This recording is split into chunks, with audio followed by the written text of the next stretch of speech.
What's going on, everyone? This week, prolonged break, dim sims, and grand final. Do do do do do do do do do do do do do do do do. What's going on, everyone? We're here with episode 155 of the Storm on the Beach podcast, talking about all things great and garbage this week. What's going on, Keelan? That was a cracking crack. Thank you. I'm starting off the show on a low because I've just offered someone $5 less than asking price on eBay, and it immediately declined. Ooh. He said, no thanks, champ. Like, literally immediately. Like, why would it let me make the offer if, oh, mate, no. It declined my $4 less offer now, too. This is a roller coaster of emotions, I'll tell you that for free. Big red stamp, no lowball offers. I know what I've got. Well, then don't let people put offers in. All right, there we go. $18 is the offer. Mm-hmm. That's for Dylan Moore Brownlow predictor. I'm really hoping he'll win the Brownlow this year. Fingers crossed. Fingers crossed. But yeah, what's going on with you? Thanks for asking. I suppose we should probably talk about our prolonged break that went from pre-finals to now after the grand final. Quite frankly, I didn't have the energy to do the podcast. And when we're paid to do it, then I'll find the energy. But in the meantime, if I don't have the energy to do it, I'm not going to do it. Simple as that. And he says it with a smile. Tune into the YouTube version of the pod to see Isaac smiling very genuinely through that statement. How low energy I am right now. At least one of those episodes is my fault. Is it?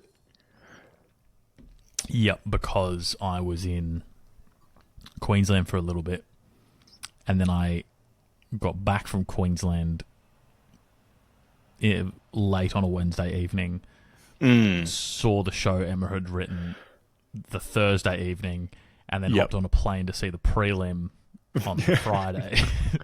Yes. So I didn't really leave much time that week for an episode. Yes, and I was also sick for those 2 weeks as well, which wasn't great. Yeah. Yes. I was very much down with it, which was disappointing. Yeah. Well, being busy and stress does impact the immune system. Yeah. So yeah, that's and true. then vice versa at that point too. So it's just, absolutely. in the wars, dude. Yeah. Not great.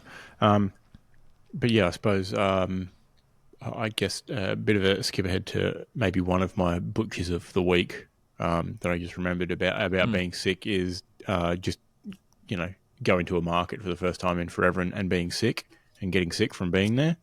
To be fair, Byron Market was a lot bigger and busier than I thought it was going to be. Probably should have expected it. It's Byron. It's literally probably the most well-known tourist town in the world, worldwide of Australia. Yeah. Oh, easily. Yeah. Oh. Maybe the goalie. Yeah, maybe. I don't know. But lots of movies talk about Byron Bay. Yeah. Yeah, you got no movie world though. That's true. But either way, I got sick immediately after going there, 2 days after. So, and no one else in my family got sick. And we were all together for Father's Day breakfast, which was immediately before we drove up to the markets. So we know it was definitely there. Probably should have predicted it, given it was very busy and it's, smack bang in the least vaccinated part of the country. I was about to say, most visited, least vaccinated. It's right in that premiership window kind of quadrant. Exactly. Right, top right. Yeah. For versus against is perfect. Humongous, yeah. Just prime for that. So, felt pretty average for a couple of weeks, but we're back. We're all the way back. Yeah, it was probably literally COVID 37 or something. So. Yeah. Well, my expired rat test didn't come up positive, but who knows? It had evolved since then. Yeah. That unfortunately prevented me from travelling to Brisbane for the final, which was a bit disappointing. Oh, yeah. But, other butcher of the week was getting scammed trying to get tickets for the boys to go to the final. So is what it is. Is what it is. I forgot about that story arc, if I'm honest. Yeah. Lots has happened. Yeah. Wowee. That weekend, so that was semi-final weekend, I guess. Yes. Yeah. Yeah. Was, I think, legitimately the first time I've gone to the pub with the intent of watching the footy as the only reason I'm going to the pub. Yeah, right. Only Okay. reason. Like, not because otherwise I'd watch at home or like at someone's house or whatever. Mm-hmm. And yeah, it's just not the place to do it on the Gold Coast, is it? What makes you say that? Well, you're in the Boardwalk Tavern has 2 massive screens. Yeah. And there was 2 out-of-town teams, including the Canterbury Bulldogs, who, quite frankly, you probably shouldn't care about. Right? Like they're not. Mm-hmm. They're not are they through? No. Yeah. Not now. Yeah, they did get through and they did win that game. And there was like 2 people in the venue with Canterbury shirts, and there was a lot of people cheering, to be fair. Yeah. But yeah, of course, the shit sport gets the TV on. You don't need a commentator to tell you that someone's passed the ball backwards. Whereas I can't watch AFL with the sound off because sometimes you just can't fucking keep track. Sometimes you need BT to pull his fucking head in and say something. Yeah. The line you just said, Melbourne's finding that out quite quickly as well. Melbourne Football Club. Sometimes you can't keep track. Oh. That's a good segue. We may as well hit his trade news. He has requested to leave. He was walking through Adelaide Airport like 2 days ago. Yes. So I wonder where he could be going. As of this afternoon, he's also been reported to be flying up to the Gold Coast to meet with the Suns later this week. I mean, he'd be pretty good 6th man if you want to use basketball terms. Yeah, well, not to skip ahead, but 5 on the bench now, no sub, so... No sub. Leave him there. Not too bad. But, yeah, it's certainly interesting. I've gone to the pub, or a pub somewhere to watch the footy a number of times, but it's usually for I guess whatever final is a big game. Yeah. But it's usually for the biggest game. And I think you get that better atmosphere because everyone's there to watch that one game. Yeah. I've watched a couple Super Bowls in that pub. Yeah. Well, that's absolutely chockers. Well, yeah, that's biggest day in sports, alleged. Literally the Super Bowl. Yeah. But yeah, it's not that I need. If I'm going there to watch specifically the footy, I would like to hear the sound. Absolutely agree. Yeah. Yeah, very much so. Well, like, also, because, it was 2 metres away from the other screen, so could very much hear the NRL whistle. Yep. And as I've well reported, I fucking hate that sound. I just can't do it. It kills me deep inside. So... That's probably a big one for the AFL too, is not being able to hear the whistle. And there's a lot of whistle blowing going on. Well, don't want to. And you can't touch again. them, so they are protected, as all whistleblowers are. I don't want to skip sports, but I was watching the Liverpool game in Turkey, which you were in Turkey watching the Liverpool game? No. They played in Turkey. Oh, I see. I definitely because don't I've watched an AFL game from Greece before. Yeah, nice. Thanks. 2012 grand final. Wild. Yeah. Big flex. Yeah. But no, couldn't hear the whistle because the entire stadium was fucking whistling. I didn't hear them sing a song. There was just like a bass level whistle the entire game. Yeah, legitimately. What a nightmare. Yeah, I was like, wow, I mean, there's some fucking atmosphere going on here. Or it could have just been the wind in everyone's hair transplants. Yeah, that too. It could have been that, I suppose. Up to you. Yeah. That or, yeah. Fair enough.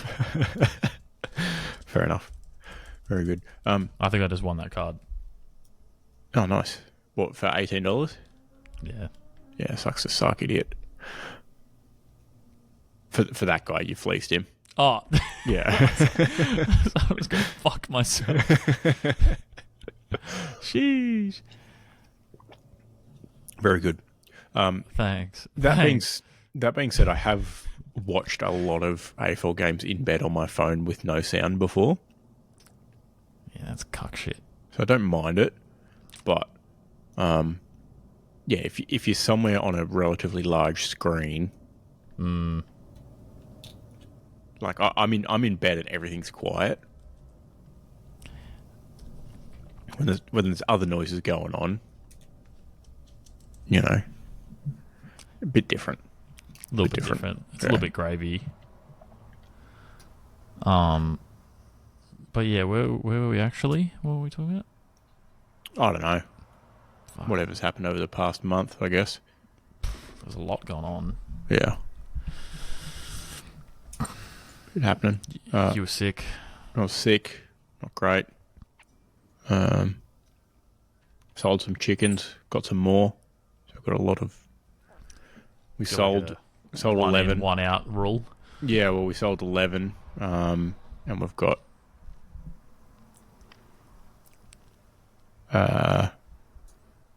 27 in. So we did get 19 of them for free. So as chicks, we it's hatched. Unusual getting a buy 2 get 19 free deal. Yeah. Well, we bought a few. We bought them all. We got them all as eggs. I'll say that. And then we hatched them ourselves. Fuck, well, that doesn't happen with the kind of eggs I buy. Fucking Jesus. Yeah. Pain in the ass. Good thing I was sick. I was able to just lay on them in bed for 2 weeks until they hatched. Were you worried about breaking them, or did you just boil them first? No, I just sort of made sure there's plenty of feathers tucked in under me, so I was all right. Lots of cushioning. Oh, you didn't go the male penguin route, like standing? No. No, I just distributed my weight. It's like one of those nail beds.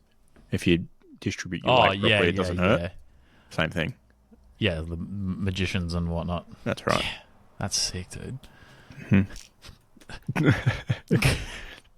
But yeah, we realised we had too many chickens when we were both sick as trying to do stuff, get up and do chores for them every day. Sick as, dude. Meanwhile, we had, like 27, or we had over 30 eggs incubating in our garage at the time. So, we should probably get rid of some. And yeah, now I'm in the middle of building a whole brand new coop in a separate area.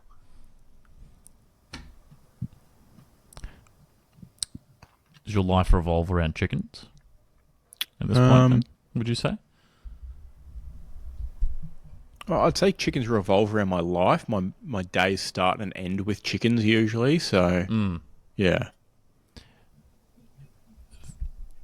The earth, we as people on the earth start our day with the sun rising and end our day with the sun setting. That's right.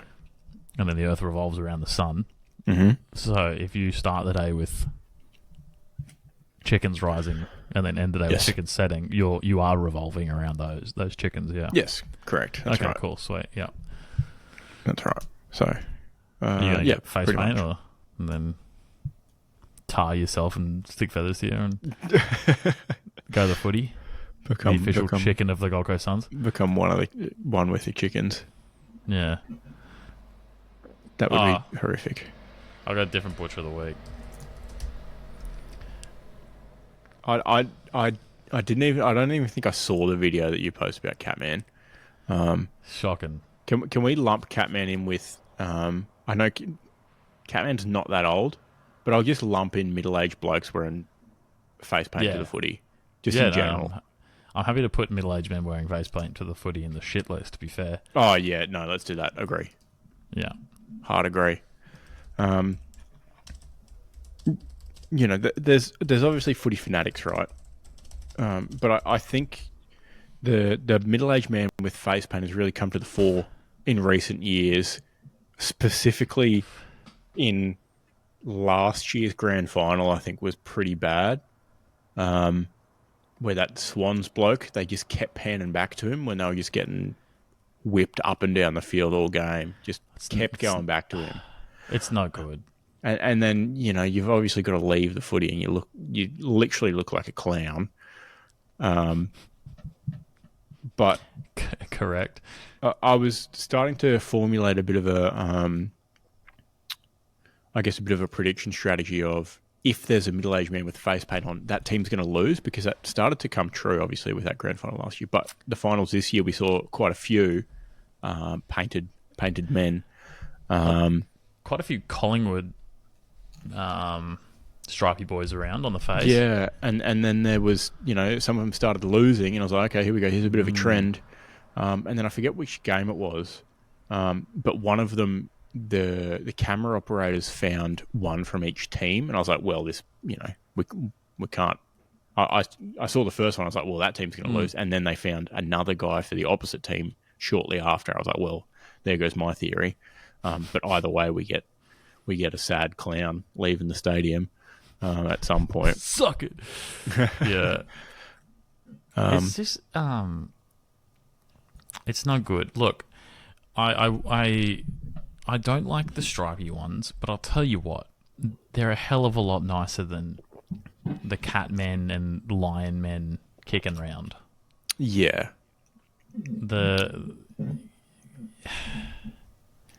It's just not a good look.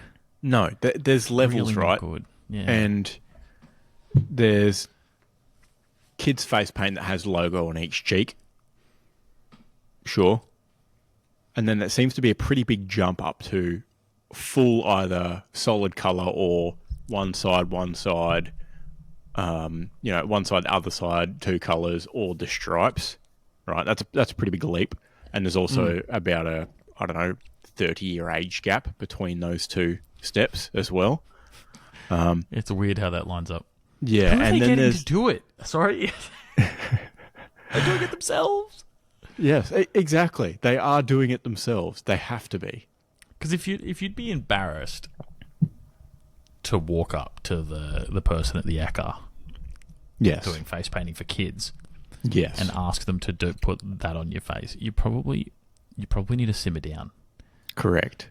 And not do it yourself at home, then, and then get the train to the footy. That's right. They're not walking up to the stand in the stadium and going, "Hey, I'll have vertical stripes, thanks." It's like, 5, 8-year-old, 7-year-old, 10-year-old, 45-year-old, 11-year-old, 8-year-old in the line. Like, that's not happening. Prove it. I guess I can't, right? Unless I go, I will have to do some investigative journalism next year, I suppose. But yeah. There's obviously that level, and they have to be doing it at home themselves, right? But then there's... They're not getting their partner to do it, are they? No. And they might even be doing it in the pub bathroom just before the game as well, so they're not leaving the house looking like that. Because a lot of them wouldn't be allowed to leave the house looking like that. Well, you sure as shit wouldn't be allowed to. No, exactly. Yeah. But then, obviously, the next step up is the superfan, or what is in America referred to as the superfan, which is your Catmans, your Linemans, which is it's not it. Next level. If you look like you could turn up to a furry convention, you probably shouldn't be doing that. You're doing a bit too much. If I'm not mistaken, Catman also had contacts in. Probably. Which, for starters, makes it extremely difficult to watch the footy, given that they were like blue contacts. Mm-hmm. You're watching the footy. Funnily enough, their eyes look blue. You're like they were, yeah. And like fake teeth. Yep. It's like, ooh. But then Catman had the audacity to talk about how he's a sovereign citizen. Look, everyone's already looking at you weird. Yeah, there's no need. You don't need to out make yourself yourself like weirder. that. Yeah. Said the sovereign citizen bit said that Geelong actually had an extra life because they didn't lose a game they could have, because they didn't lose the first week, the qualifying final, because they won the qualifying final, and then they won the prelim. Sure, they kept their life. Right.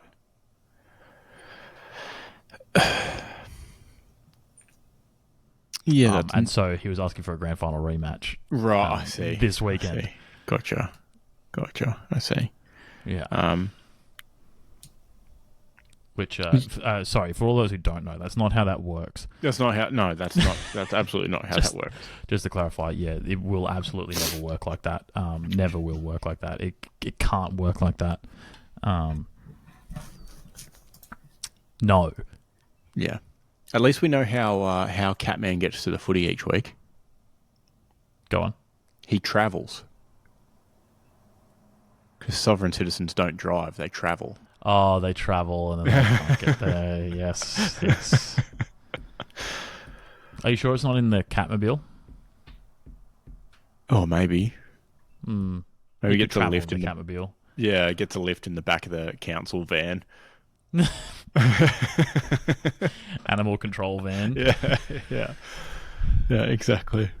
Tough look. Oh, could you imagine being like that? I can't personally.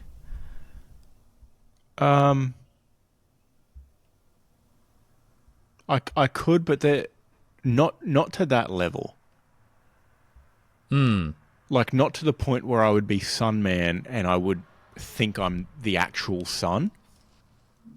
What about Dayman? Phantom of the Night Man. Yeah.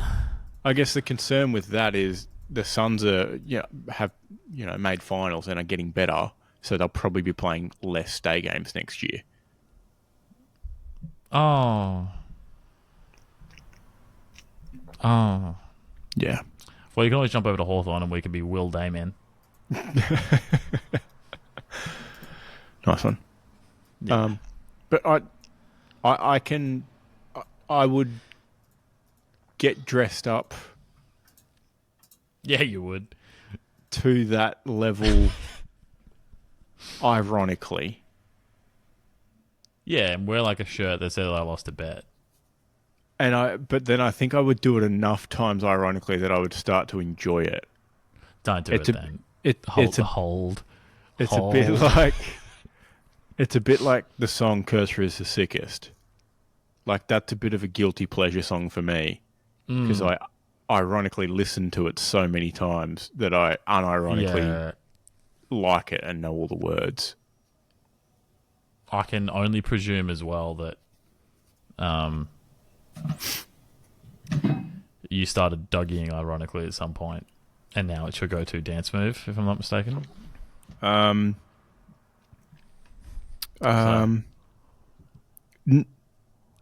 No, I think I just liked the Dougie. Oh, okay, cool. All right, cool. Yeah, it looks really cool, dude. Yeah.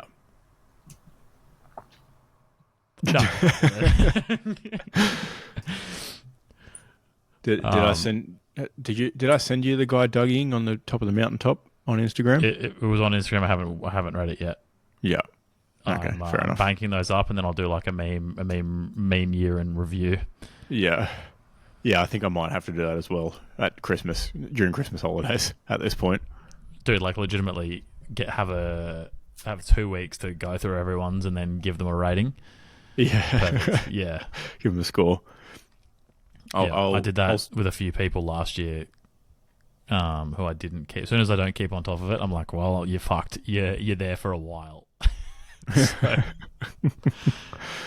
Yeah, fair enough. I just sent it to you, the guy Dougieing.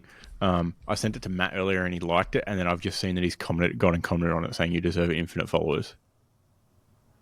to this guy. He's just dugging in very scenic locations. So but the problem is if I open it, then I'll have enjoy. I'll just watch it now. You're gonna get a live react. Sure. Enjoy. Hold on, let me just, for the viewers at home, this is how many. Oh man, there's a lot here. Yep. Oh man. Yeah, I haven't seen these yet. Still scrolling. That's a penis. Yep.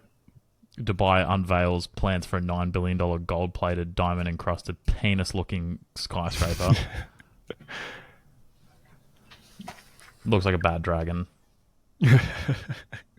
What's that, Keelan? So you know Smaug? Yeah. Yeah, he was not a good dragon. He was a bad dragon. Notably bad dragon. Yeah, fair enough. Yeah, big bad dragon. So I'm back in like 9th of May. Yeah, I could probably do similar with most people, to be honest. That being said, I try to do it with a very, very part-time guest co-host of the show, Matt, and his reels that he sends to me. But most of them are actually, not most of them, a lot of them are deleted from the app before I get to see them.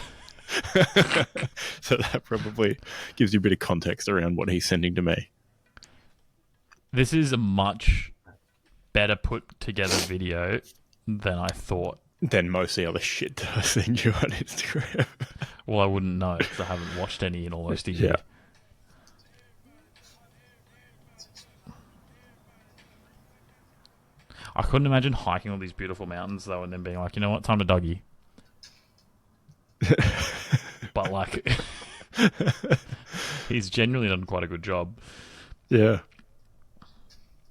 Yeah. So good on him. Oh, there we go. There's something I sent you.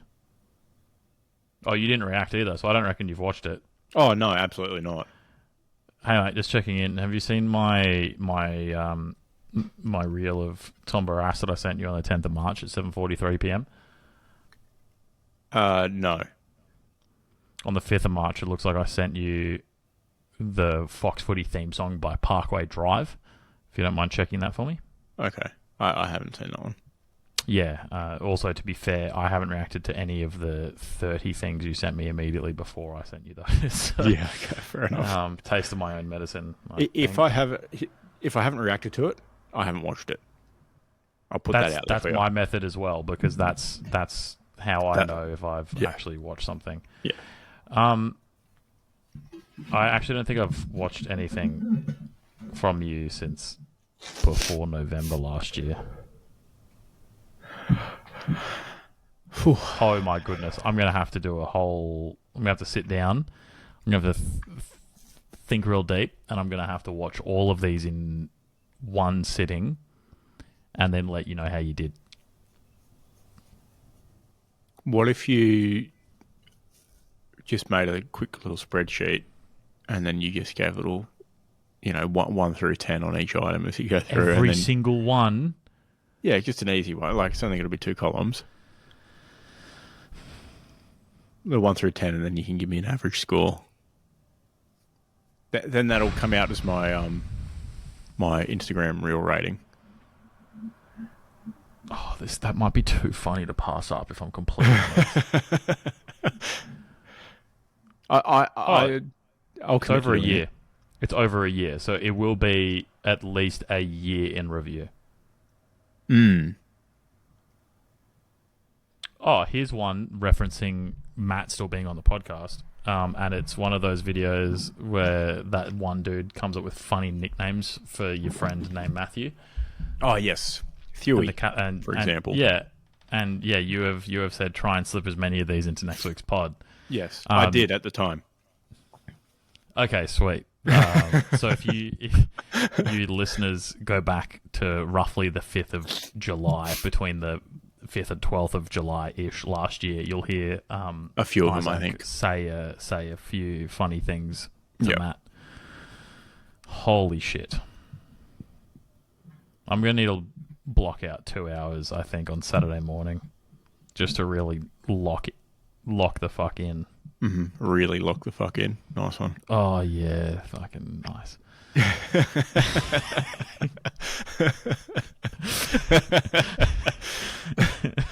Oh, there we go. I've reacted to something. So I need to. I will 100% need to go back from the 26th of March 2024 to now. That's a long time ago. That's almost a year and a half. Yeah, that's like matching some of the stuff, expiry dates of some of the stuff I find in the back of my fridge. Why do you have stuff that old in the back of your fridge? I think I found a seafood cocktail sauce that went off in 2023, just earlier. So that survived a move as well. Tasted all right. Oh, for fuck's sake.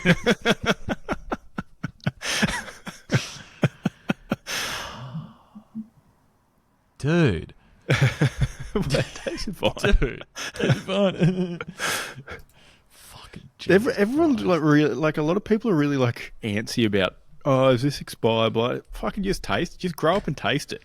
Like, if it tastes fine, it's fine. First you do the visual inspection. Can you see any bad things? Yeah, well, yeah, obviously. Then you smell it. That's the third step. You're not drinking milk that's a week old as the first step. Or second step. No. This is true. I'm mainly referencing people who I've worked with previously in office, and it's like, oh, is this, cold cut meat that I bought 3 days ago fine? It's like, yes, dude. That's a tough one because the deli items don't have used bys, mate. Yeah, but it's not real meat anyway. It's full of preservatives. It'll be fine. Me that cocktail franks are not real meat. No, they're 70% meat, including pork. Yeah. Wonder if they have them in the deli down here. Actually, not big pork people down here. Surely. Might be known by a different name. Little boys, perhaps. Oh. Do I have to look into the deli with little boys near me? Don't do that. Don't do that. You'll get put on a list. Little boys for a party near me. No. That'll get you straight on the Epstein list. I was going to say, what if they were his favourite food, and then like you threw his name in there in order to find the thing he was looking for, and then call up the deli. Hey, yeah, I'd just like to put in an order for I don't know, 24 little boys. Yeah, pick up for Jeff, thanks. Oh. Yeah, Epstein. Yeah. Yeah, that's me. Dude, I think I legitimately 174 calories, 12 grams of protein. The daily intake of salt all in one go. Oh, dude. I'm changing the dump and burn diet to be cocktail franks. Oh, dude. Fair enough. Before we get into, I guess, full footy recap, I felt so salty on Saturday evening after the footy. Like, I was absolutely full of sodium. Well, yeah, you did eat 17 to 21 sausages plus dim sims. Yeah, so I went for a full footy spread for the grand final. Yeah, I only had two lunch package. Yeah, I only had 2 beers during it. I was being sensible. But started off with a beer in the first quarter, and then at quarter time I had 2 hot dogs with cheese and bacon and mustard and ketchup. The lot, if you will. Jinx. And then at half time I had a pie, which had been in the oven for about 2 hours at that point at a lowish temperature. Nice. Just to get it really nice and piping hot by half time. Just for the realism. Yeah, exactly. Yeah. Exactly. Well, I had that pie, and then I had the bottom shell of Sam's pie because she ate the lid and the meat. Did you put that one in the freezer in order to get the proper footy realism of one pie is cold, one pie is the center of the sun? No, I didn't. But I did squirt some sauce into it just so it had some filling. Oh, we. Yeah.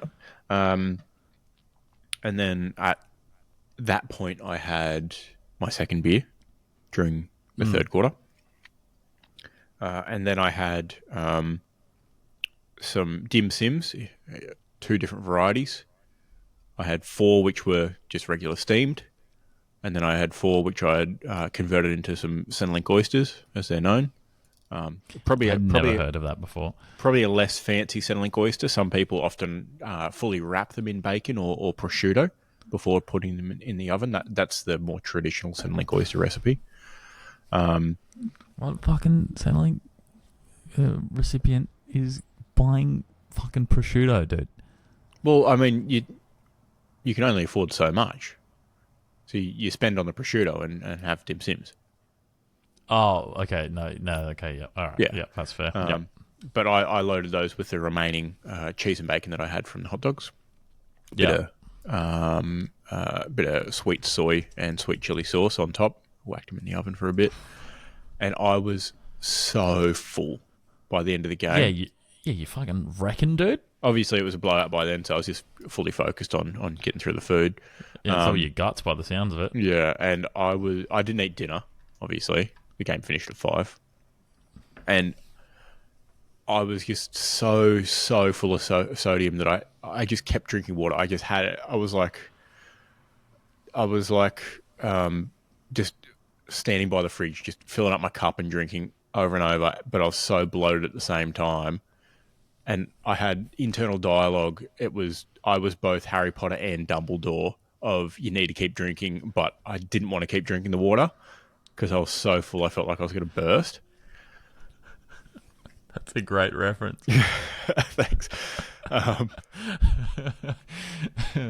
And then hours later in bed, I'm still there. I'm like an overfull puppy. Just my stomach is just so bloated. I'm just so round in the middle. And yeah, I was just so salty and woke up Sunday morning and I just straight into the water again. The benefit, I guess, of doing it that way, as opposed to the classic sodium overdose on Chinese takeaways, you probably didn't have MSG dreams. Yeah, but sometimes those are fun. Yeah, sometimes. That's why I have a big bag of MSG in my spice drawer. Do you actually? Yeah. Hell yeah. Makes things taste so good. Oh. Fun fact. You know how people are all like, oh, the reason Kewpie mayo is so good is because they use predominantly egg yolks or whatever, more egg yolks. It's MSG, dude. It turns out it's just MSG in it. All other Asian food has just got MSG in it. Yeah, MSG and rice wine vinegar instead of distilled vinegar. It's like, there you go. They use things that taste better, and they made a better product. Crazy. Who would have Weird, thought? dude. Who would have thought? Wild. What a novel concept. Yeah. Yeah, so there you go. Just add MSG to things that makes it better. Yeah. And you get bonus dreams. Yeah. And some people get a headache, but I think it's personally worth it. Because I don't get them. If you get a headache, just drink more. All that's saying is you need to drink more water because you've had sodium. Well, I don't want to discount the people who say MSG is bad, because people I will. It's literally proven to not be bad. We've been over this. It's the same crowd that don't want you to drink Pepsi Max. Correct. Yeah. Oh, it's got a name I can't pronounce. It gave cancers to rats. Yeah, exactly. Well, good thing I'm not a rat.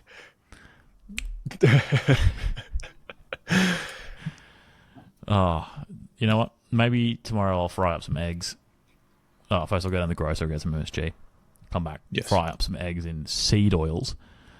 Yep. And then top it with top the eggs with egg sauce from Japan. So keep your and MSG. Yep. And then finish it with a glass of Pepsi Max. That sounds alright. Sounds fucking incredible. Oh, I'll put on white bread too. Yes. Mm. Whatever bread has the most gluten, actually. Ooh. Sourdough? Probably sourdough. Probably something like that. A sourdough or a pan de casa, because gluten's what gives you that nice crust.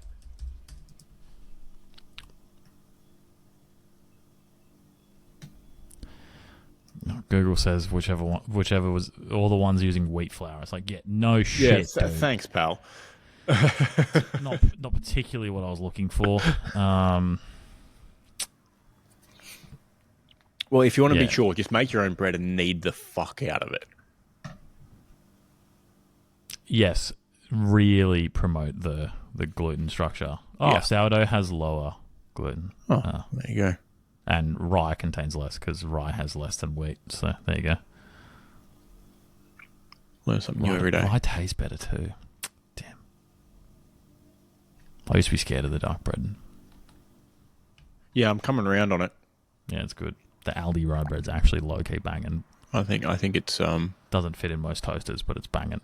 Yeah, it's a bit like beer. I'm definitely all the way around on dark beer. Oh yeah, yeah. You hit a certain age. Yeah. Whoa. Funnily enough, you hit a certain age, and then you're also painting your face at the footy. Yeah, no. Yeah. Yeah. Yeah.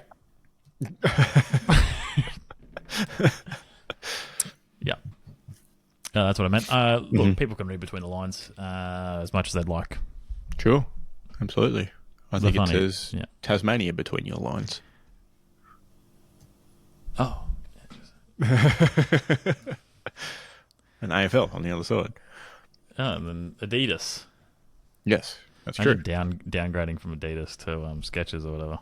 Yeah. Weird not move. Not great. Actually, put you on a bit of game. Speaking of Aldi. Oh yeah. Aldi has a Old El Paso.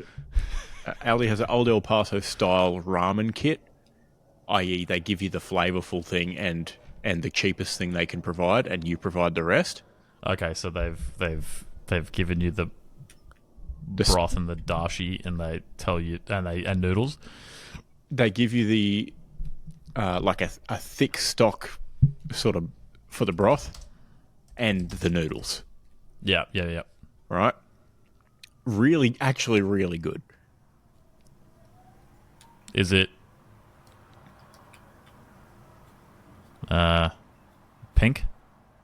Yeah, it's like a pinky purple color, I think. All right. They have it in the same section as I think it was in like the soups. It'll be in the special buys, probably, if it's not. It's only 400 calories for the box. Yeah, it was in near the packet soup mixes and stuff. I thought I thought they didn't have any this weekend when I went because I was looking in the Asian section or the international section. Near all the noodles and stuff. Everything comes from fucking Denmark. Sure. But I was looking near the curry paste and all that. Yeah. Wasn't there, and I was a bit bummed out. And then I saw it was further down the aisle near the soups, near the cup of soups and all that fun stuff. So I might have to get one of those and report back. I have been purchasing like fancy instant ones from Daiso. Which have barely a lick of English on them, and that's how you know they're crack-a-lackin'. Legit, yeah. Which there's like easily the best instant ramen I've ever had in my entire life. That's what I had the other day for my official grand final viewing. So there you go. That's nice. Full circle. Yeah, full circle. There you go. Yeah. But yeah, makes a comfortable 2 meals worth. Quite good. Don't be silly. Comfortable 2 meals or one uncomfortable meal worth. It's only 400. It's only 400 calories for the packet, mate. I'm knocking that over. I'm adding cocktail franks. Yeah. But I said it as a joke, but I reckon low key cocktail franks might go hard in. Oh, you totally could in noodle soap. Yeah. You could totally just drop them in there and cook them in the broth. Yeah, maybe chop them a bit just to make sure the heat gets all the way through. Yeah, for sure, without a doubt. Adding that to the to-do list. I did ours. I actually have. Speaking of, I have some leftover hot dogs from the weekend, and now a packet of that stuff. So who knows? Ooh-wee. We'll see what happens. I did ours with some pork chops that I cooked in the oven with chili oil and some other bits and pieces on. I put that on our ramen. I need to go to the actual Asian grocer and get some like chili crisp and stuff too. Yeah, that's what it was. Chili crisp that I put on there. Oh, is it the one with the grandma's name on it? I think so. Yeah, that one's the goat, and it's like the only one I've ever seen. So yeah, that's what I put on my good. pork chops, and it turned out delightful. Why is Aldi autocorrecting to auto? Apple is anti-Aldi. There you go. I was tempted to do an onsen egg, but I was like, too much effort. An onsen egg? Yeah. Well, you put it in your hot tub? Because I've tried that. Didn't work. You did try that. It did work. Mainly because it was dropped on the way there. And no, it was dropped because I threw it at you because it had been in the threw it to you, actually not at you. Sorry, I should clarify. Yes. And funnily enough, you weren't quite ready to catch an egg. And it certainly wasn't hard boiled at that point. It wasn't even soft boiled. It was not. It was barely warm. Yeah. Yeah. Yes, exactly. No, so what you want to do actually for the eggs is make them 3 days in advance. Right. Yeah, and then you put them in the soy and rice wine and that whatever. style. Yeah. I see. Yeah, they're a vibe. Yep. But fair warning, you will just end up getting them out of the container and eating them. Yeah, the old pickle situation. But literally, walk past the fridge. Yeah. Could go on. As someone who has, relatively unlimited access to eggs, this might be a play. You're going to need a big container. You could make... I've got a pickle jar around somewhere. Japanese restaurant amounts of... You could make your own ramen dambo. And just... But the gimmick is you get more egg than normal. So instead of the standard like one or like half or full egg you end up getting, it's standard that you get 4 halves of egg. Yes. And you just call the restaurant Extra Ninamago. Could be onto something here. Maybe I can organise a business deal with the local Japanese Mexican fusion restaurant and see if they would purchase some eggs. I hate that idea as a concept, but what's their menu like? Well, what are they called? Let me find their menu. What are they called? Have a guess. It's a shocking name. It'll be like Sensei Senorita or something. No, that would be good. That's much better than what it is. Well, then what is it? It's called Japsican. So your suggestion was way better than what it is. With an X still. Yep, with an X still. Yep, correct. Oh, I fucking don't like that. Yep. Skip to menu. And first thing on the menu, gift cards. $100 gift card. Great. Karaage loaded fries actually does sound like it goes kind of hard, to be fair. That sounds alright. But yeah, they have sushi, obviously. They have tacos, obviously. They got a mixture of both, I guess. Look, as far as I can tell, there's very little actual fusion going on. Yeah, they just sell both. Yeah, yeah. And then they do burgers. So I guess they Japanese, Mexican, Australian. 2 tacos for $16 is a bit fucking rich. Oh, they're steep. Yeah, they're steep. Jesus Christ. Yeah, it's like all the Mexican foods, burrito, taco, etc., have options to have karaage chicken on them, or pork katsu on them. Well, here's a fusion one. Like, that's how they're sumo fusion. big burrito.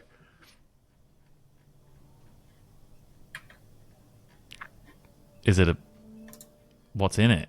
Well, it says it's chicken. I don't know. Thanks. You can Just add chicken, you can I add guess. sour cream for an extra $1. Yep. The burritos also look small. They have bento bowls instead of boxes. That sounds fusion-ish. Well, it's Japsican. It sounds racist saying that, if I'm completely honest. Like, I don't know how you can call your restaurant that, except obviously that it's in the Northern Rivers region. But Yeah.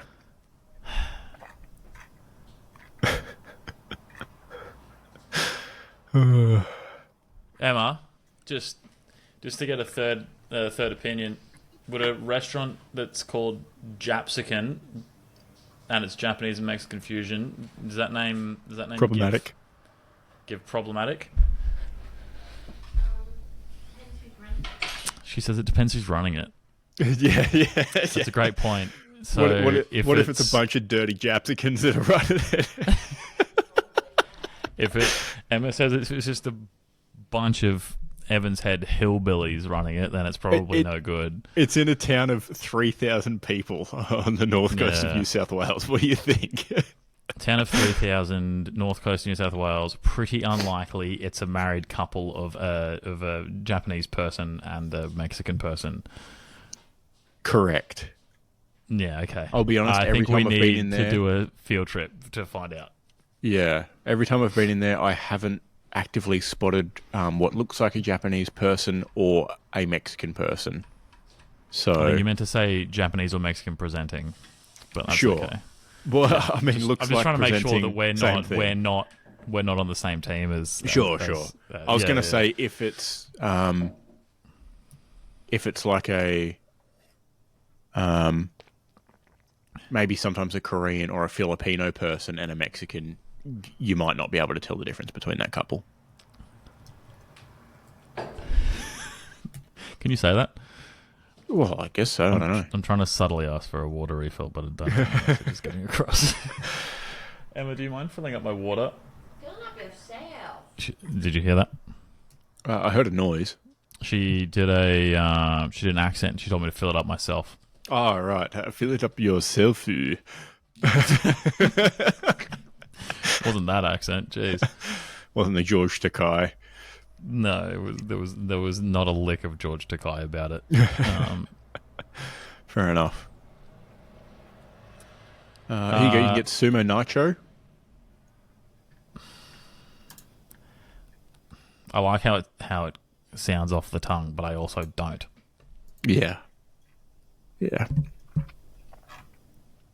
It's definitely giving. Oh, you can get Mexican Coke in there, Mexican Cola. Jarrito. Yeah, it's definitely giving what I see online. I haven't been to Japan. What I see online of Japanese restaurants in Japan trying to be other cuisines. No, I don't think there's actually that many of them. Yeah, probably not. But there's what is it? I think he's literally just called Japan Eats. Yes, but every time great content. He's there's something about a deadpan dude that just eats food. Yeah, that is incredible. But yeah, every time he goes into a Western style restaurant in Japan, it's just cursed. Yeah. Like Burger King does a funky burger, and you're like, oh, dude, just stop. Yeah. But I will say the tacos at that place are quite good, but they are expensive. $8.50. Yeah. Then they're not good enough to be $8.50. I'll be honest. Yeah, it's not it. Yeah. No thanks. Yeah. Do you know where we were in the outline? Oh, we sort of. I think we unofficially went into Butcher of the Week. Sorry, Emma's actually trying to talk to me now, which I think is just rude. She wouldn't fill up my water, but now she's actively talking to me. Have you not got your on-air light on?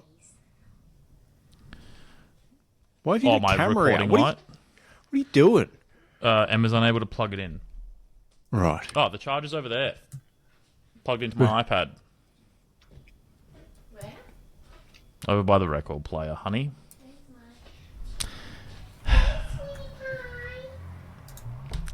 I got called a sweetie pie, so that's nice. That's nice. I'm not editing this out. Sorry, everyone. We're back with a vengeance. It's the black cable, not the white one. Sorry. There you go. No, that's fine. Yeah. Hopefully I'll get a water top up out of it. Mm-hmm. We dabbled into Butcher of the Week. And we also made a little entry on the shit list. We did go hard on Catman. And Catman's associates. Yeah. Catman's friends, if you can call them that.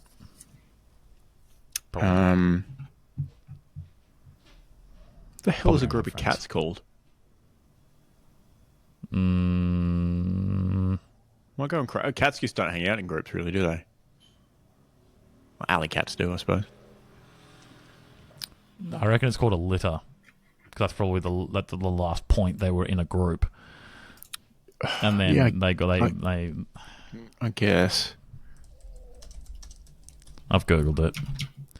Clouder. You can fuck off. You can fuck off. It's not called that. Or a colony. I'm not calling it that either, because there's no fucking way that's society-esque. A Kindle or a litter. An intrigue. Piss off. A glaring is a collective noun used for a group of cats who are uncertain of each other. Right. So that's probably what the alley cats do. Yes, absolutely. A destruction. Nuisance / doubt / destruction. These are also sometimes used, particularly for groups of feral or wild cats. A nuisance of cats. Correct. I kind of hate that they have multiple terms based on the situation that the cats are in. Well, they've got 9 lives, and they got 1, 2, 3, 4, 5, 6, 7, 8, legitimately 9. Piss off. If you Fucking include cat the people. ones that are... Grow up. Everyone else has one word. Grow up. There was a cat getting beaten up by another cat, and I'm on the 3rd floor, and I could hear the one that was getting beaten up the other night. Yeah, cat violence. Like, fuck off, bro. Like, you don't need to make a bunch of noise because, 1, you're a cat. You don't have other cat friends to come and help you. Yes. 2, if your owners cared proper, they wouldn't have let you out. Correct. That's it. Yeah. Very true. Yeah. If you want your cat to be able to go outside, build one of those enclosures that attaches to your house. Build it a catwalk.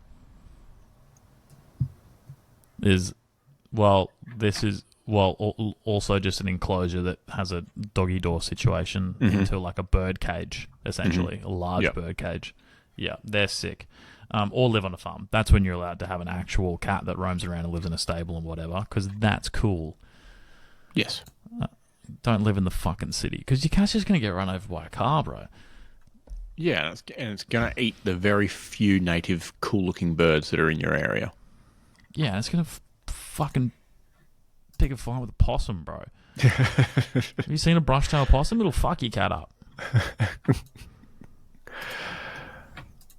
Not many out of there. Yeah. Anything else for the list? Any particular butchers of the week for yourself? Geelong. For ruining my trip to Melbourne. Yeah, fair enough. Yeah. Fair enough. It's okay. Other than that, how was the experience? Other than the result? Oh, it was really good. That's good. MCG vibe. Mm-hmm. We had to enter through the AFL members section, because that's how we got the extra 3 adult tickets, and that section's a vibe. I'm not buying AFL membership though. Just club membership still, but yeah, I mean, if you want an exclusive little area, I suppose. They've got a vibe. But yeah, fucking, it's the MCG, mate. It's the Melbourne Cricket Ground, the home of footy. You just fucking incredible. Yeah. It's not a bad seat in the house. Makes sense. They'll point towards the middle. Yeah, we were up pretty far, Mm-hmm. and I thoroughly enjoyed it. AI bar, fucking weird, dude. So you tap in, Right. yeah. You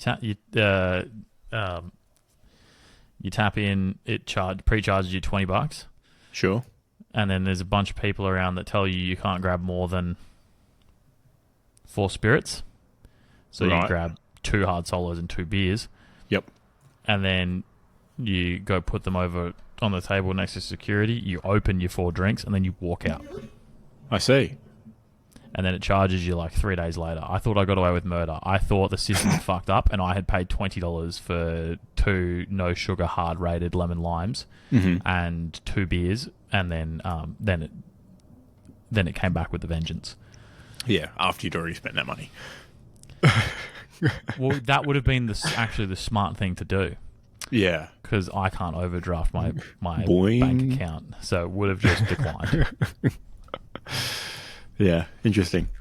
Then they would have Yeah. come for you. Probably not, because Possibly not. the speed at which people were walking through this place, holy fuck! The technology is actually legit. Like, Yeah. it's incredible. There's so many people in there, and so much better than standing in a line. Holy shit! That is pretty cool. Yeah, it's actually the future. Use AI for things like that. I mean, it probably took 3 days because they had to have someone overseas review the security footage of you walking around and then confirm take what you it. picked up. As like, long like those Amazon stores. as I don't have to see it, then Yes. it's okay. Yes. Yes, that's right. People in Melbourne do like lining up, though. I had to go to the bathroom at like quarter time, I think it was quarter time. No, it would have been half time, actually. So, yeah, the worst time in footy to go to the bathroom. Mm-hmm. Mega line. And then Yep. all I did was walk 20 metres, which was probably shorter than the length of the line, in the other direction, and I got to a bathroom without a line. Oh. Interesting. Smart moves. Yeah, big brain. Huge brain. Very nice. Very nice. I did watch I watched that whole game, obviously, the final. But I did watch the latter portion of that game from bed on my phone. And as it ticked past 9 o'clock, it flicked into black and white mode on my phone. And I just left it. It was delightful. Yep. We had full like proper colour rush. It was, Hawks in mostly dark shorts. Geelong in mostly white shorts. I knew exactly who the teams were. And yeah, it just took me back. It was great. It's almost like these two teams used to play each other in black and white. Yeah. Yeah. Makes a lot of sense. Yeah, the Suns never had to consider how they looked on black and white telly, funnily enough. So No, just grey. They're just grey. Go grey team. yeah, I love the grey team. Which obviously is less contrast. But yeah, no, it was a classic. I fucking hate Geelong. A worse team couldn't have knocked Hawthorn out of the finals. But Hawks fans a little bit dumb. They booed Bailey Smith. We all know he gets off on that shit. Yeah. You can't boo him. No, you can't be doing that. Fucking idiots. Definitely can't be doing that. All right, should we talk about the main event? Nah, it's kind of shit. You already did. What, my meal? Yeah. Yeah. That was actually the main event for me. And it was quite good. Footy happened. Yeah, Footy was. happened. I had a stat. Well, I've got a whole page of recaps. Actually, I've done a recap for each quarter. Oh, perfect. Because I've done nothing. So go nuts. Excellent. All right. MCG. We had the day of days. Home of footy. the grand final. Geelong 11-9-75, Brisbane 18-14, 122. Whew. I'm going to do. I've got quarter by quarter scores written here as well because it helps. Help with the story. Definitely helps out the scene. Q1 finished Geelong 2-3 to Brisbane's 1-6. At the first break, everyone took a breath as the teams ordered their beverages of choice. Brisbane got theirs with a couple of extra shots, but the Cats got the cream as Chris Scott was mulling things over. O'Sheen Mullen kicked. Final goal of the first quarter. Thank you. Irish. Yep. Second quarter, Geelong kicked 3-3 to Brisbane's 4 straight. Coming out of quarter time, the Cats drew first blood, drawing a shot from their bows. It remained a tight tussle with... Because the player by the name of Bose. Yes, thank you. It remained a tight tussle with McCluggage carrying the Lions midfield, and remained even closer as Brad squared things up going into half-time. The first time this year that scores were level at half-time. Jeffrey Year. I said Jeffrey Year as a joke. I was playing up the player name thing. Yeah. Right. Sorry, everyone. So, yeah, first time this year that things were level at the main break out of 216 games. That was the stat I had. And obviously the first time what was floating around on the broadcast was first time since 1909 a grand final was tied at halftime. VFL AFL. Wild. Yeah. Which is a very crazy stat. So, all square at the half. Q3, Geelong 1-2 to Brisbane's 4-3. Coming out of the Oranges break, Cameron got a chance to shoot the opening scene, but put up a poor bit of film from his footage.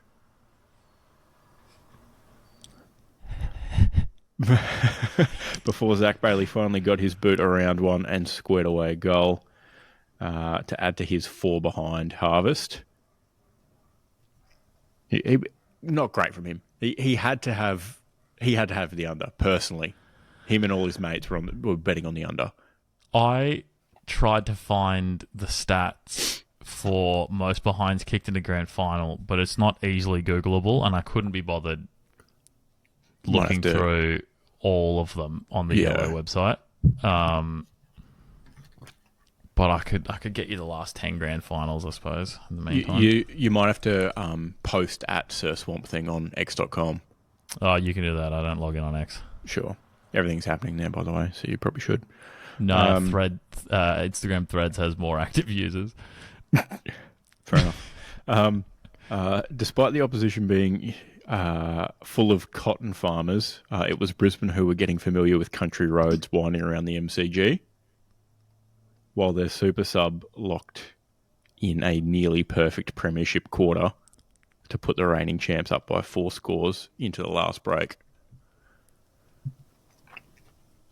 Quarter 4, Geelong 5-1, Brisbane 9-5 in the quarter. Into the final quarter, Geelong looked a mile off as Brisbane's Charlie revved his way off the line and looked like the Lions were really going to go back-to-back. The Cats made a mark in the deficit before the Lions' final blitz of 7 straight goals saw the cup dragged back to the Lions' den. In a miracle, some late garbage time goals achieved what we're all really hoping for, the over 177.5 game points. Footy wins. Oh. I put a multi on this. Didn't work. Mm-hmm. Very unfortunate. Yep. My non-silly multi was a broken Jeremy Cameron arm away from winning. Yeah, look, I'll give him one thing. His chase down tackle with a broken fucking arm, incredible. Takes guts. It was pretty good. I'm going to be a bit biased here. I don't think it was as gutsy as Will Graham's chase down in Darwin after he'd fucked his shoulder. dislocated shoulder. Yeah. No, that was good. That was literally very cooked good. him for the rest of the season. Yep. I have, using the AFL website, gone back. It only goes back to 2012, so at least that gives us a decade of footy. Decent sample size. Zach Bailey has kicked the most behinds in a grand final. In that portion of time. However, arguably someone has had a worse game, Jason Castagna for Richmond, in their 114 to 25 point victory in 2019's grand final against the Giants. Mm-hmm. He kicked no goals, 5 behinds. Definitely a worse game. Scoring Definitely a worse game. He did get 20 touches, which is still less than Zach Bailey. Yeah. And he, gained approximately the same amount of meters. So, sucks to suck. Don't mind throwing Richmond under the bus in the meantime, to be fair. Yeah. I'll take it. Look, yeah, I'll tell you what. The grand final was good or whatever. Yeah, I did for the neutrals, or the people that just don't like Geelong. It was still interesting to see that it was tied until halftime, because it had my full attention until that point, because it was a bit of an arm wrestle. Then,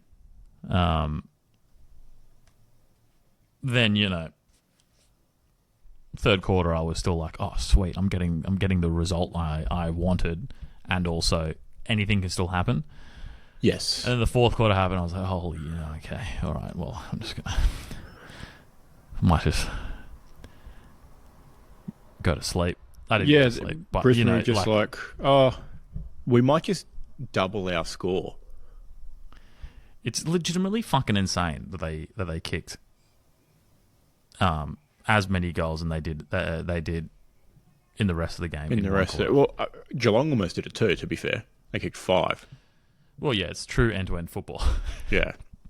But I honestly thought after the first quarter, no, there was plenty of time left after the first quarter, but legitimately a miracle needed to happen to get the over going into three-quarter time. I needed 12 goals in the last quarter, and they'd only kicked 15 between them up to that point. It was essentially dead. And then they went ahead and delivered just for you. Yeah, Charlie Cameron kicked one 40 seconds in. I was like, there's a chance. We're breathing. Yeah. But yeah. I don't know what it is about Charlie Cameron, but I feel like he's either grumpy or he's too happy. There's no in between. There's no in between.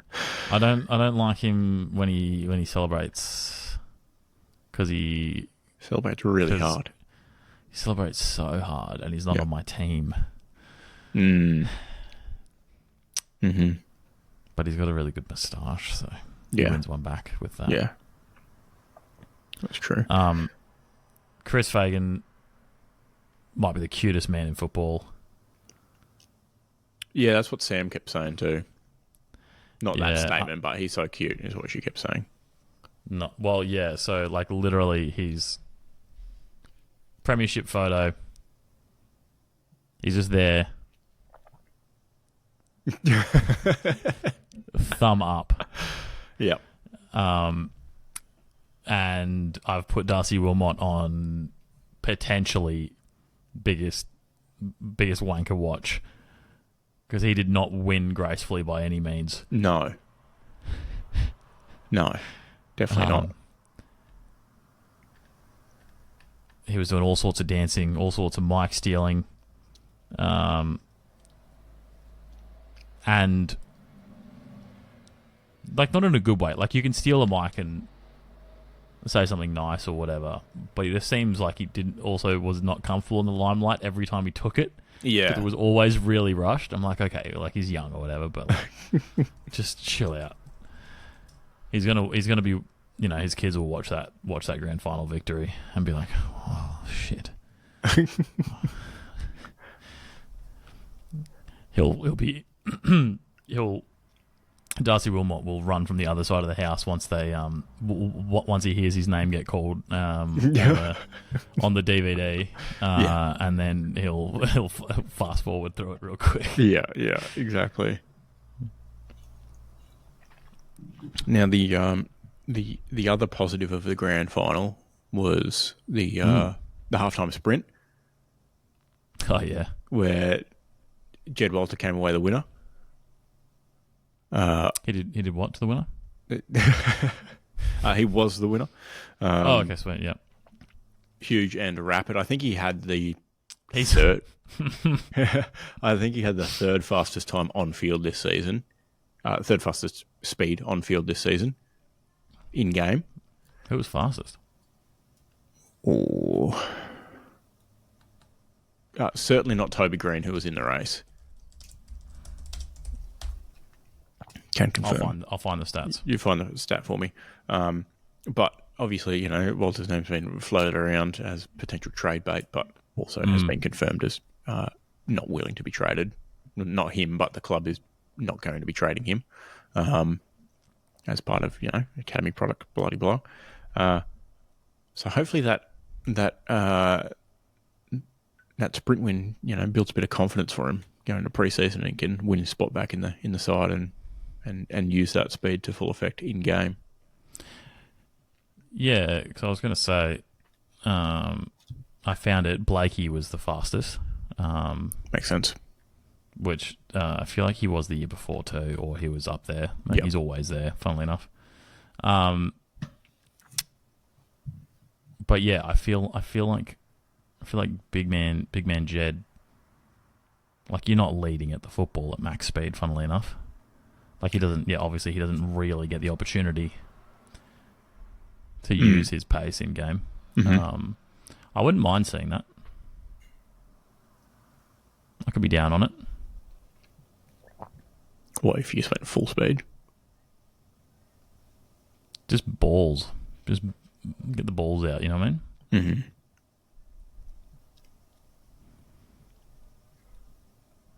Like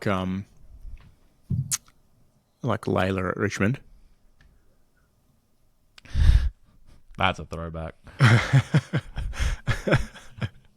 They slipped out, right? Like, He had his old rod and tackle out.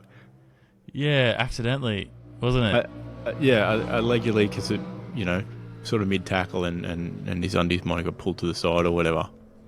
Which is why you'll see most of the guys wearing budgie smugglers, or the sensible ones like Jack Constant wearing like skins down to their knees. Yeah. I can't be wearing budgie smugglers, dude. Like, it just hurts. This hurt. The idea hurts me. Wearing budgies. Yeah. I mean, they don't have to be uncomfortable, I suppose. But I guess I've never tried them on properly. Yeah, I suppose the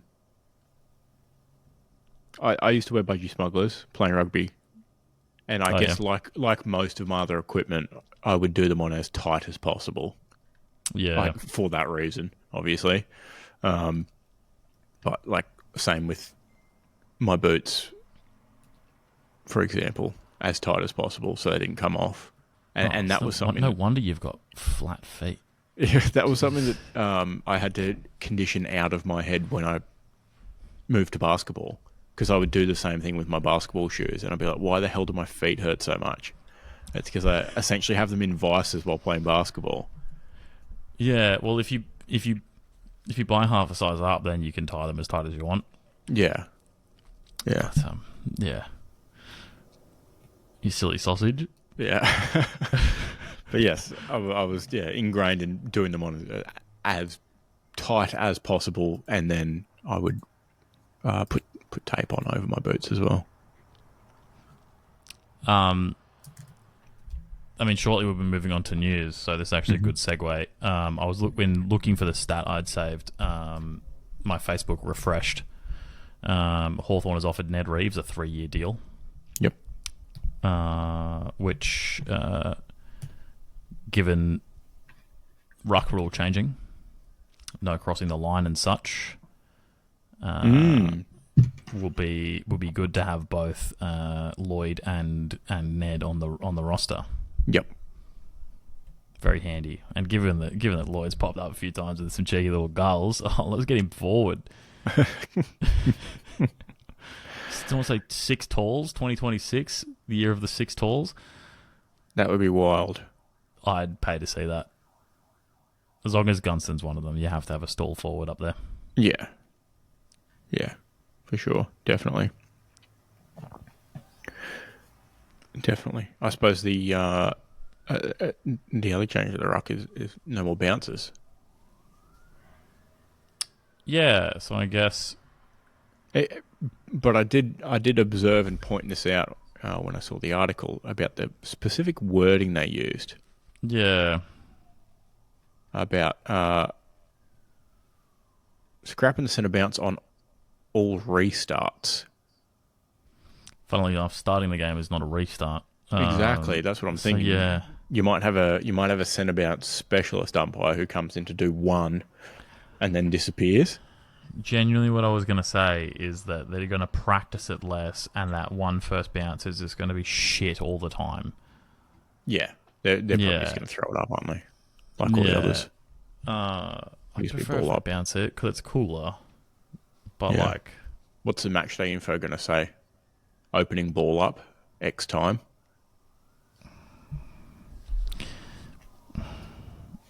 When's the tip? Yeah. It's not great. What if they drop it from a drone for the first one?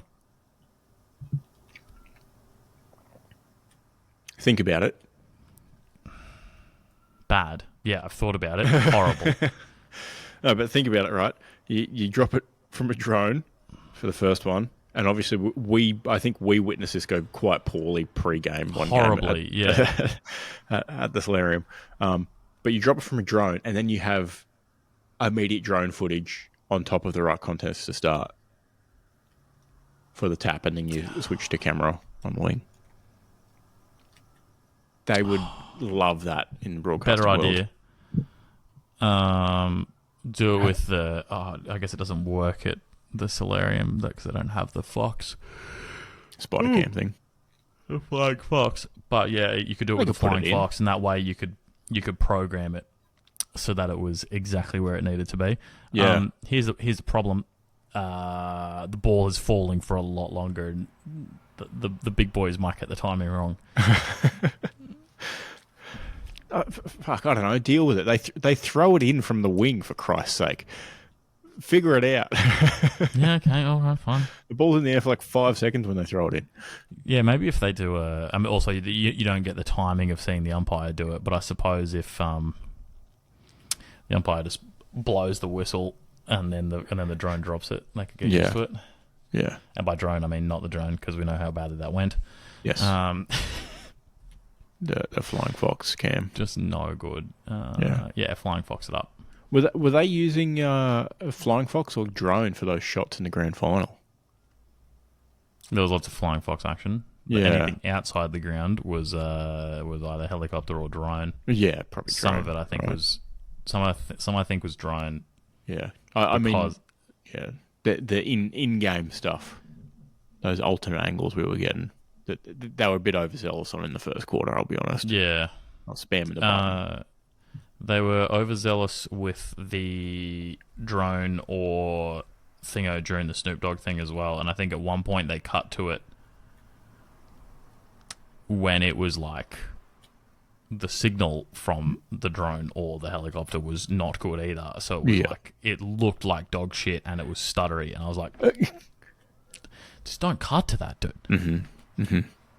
Anyway, just grow up. Yep. Almost butcher of the week was the bloke organising Snoop Dogg's mic pre-show. Oh, I don't know how they managed that, to be fair. Literally almost the biggest balls up of the day. I would have been the second biggest balls up on the MCG this season.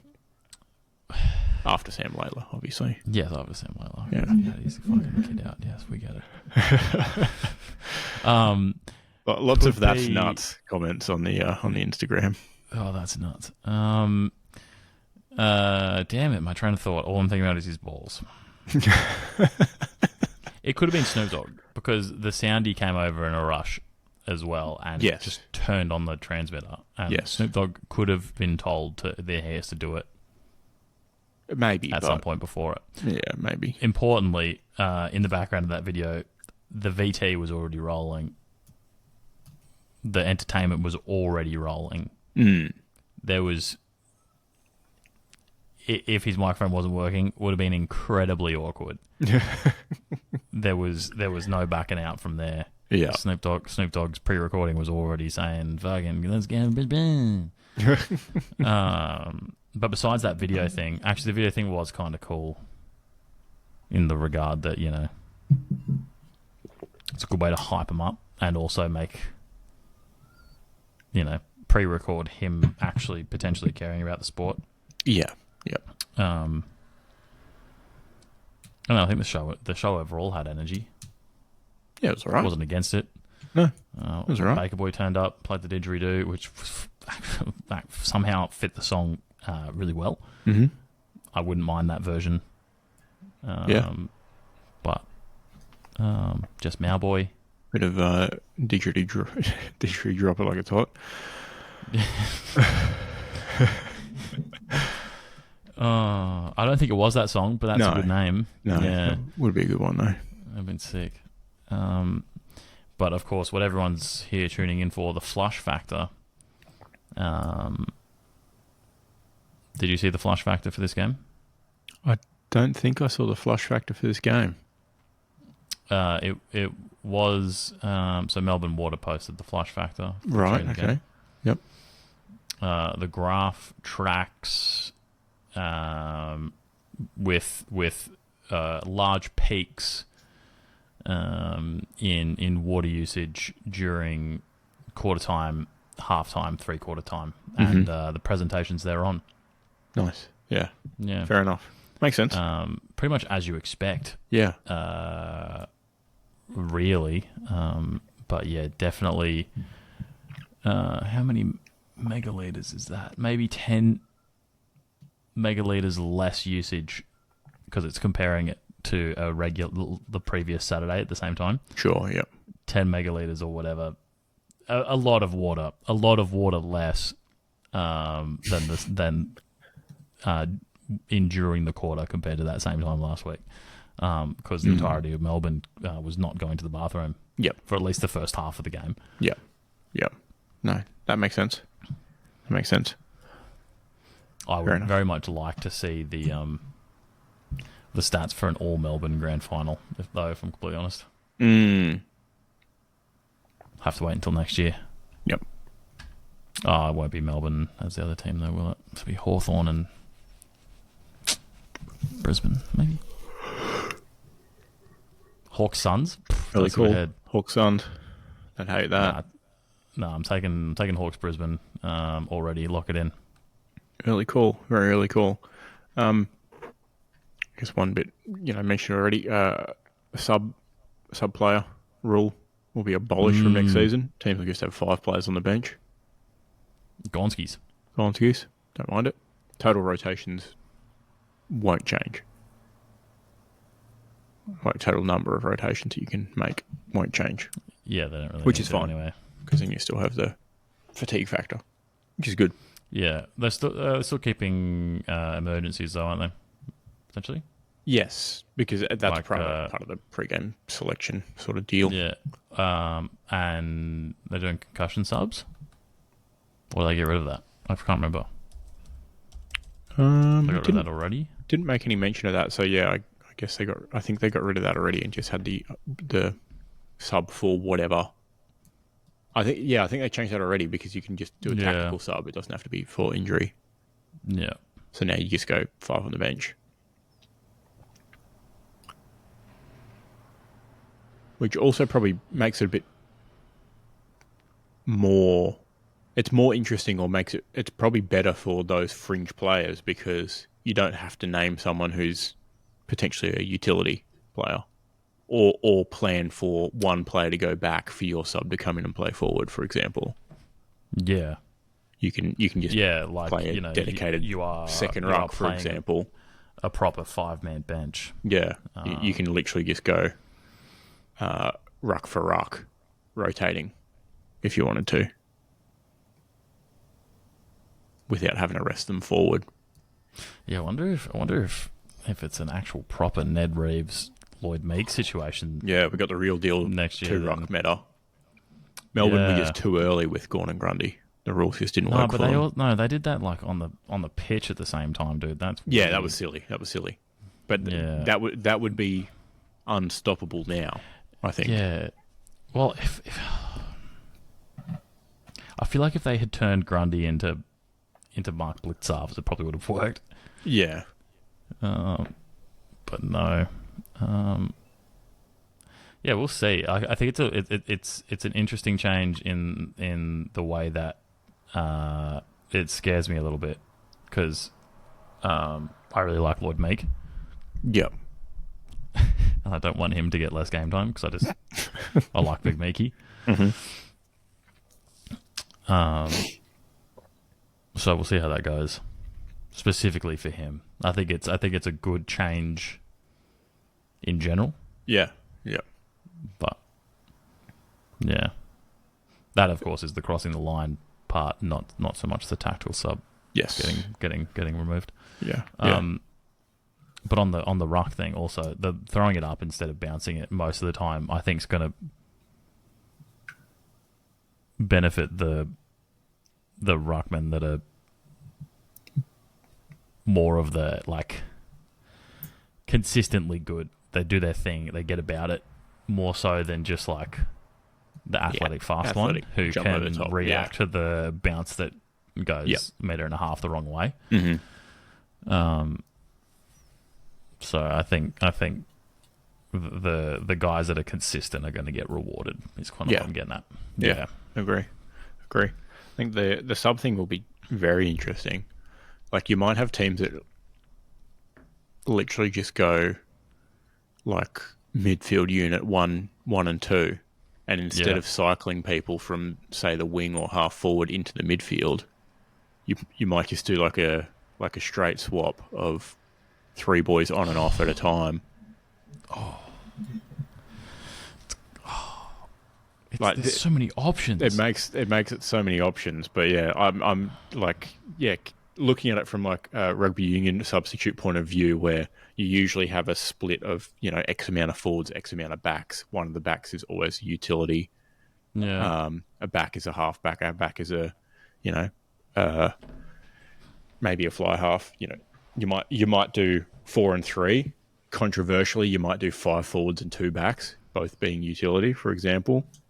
But yeah, you might literally just end up with midfield units that rotate in and out as groups.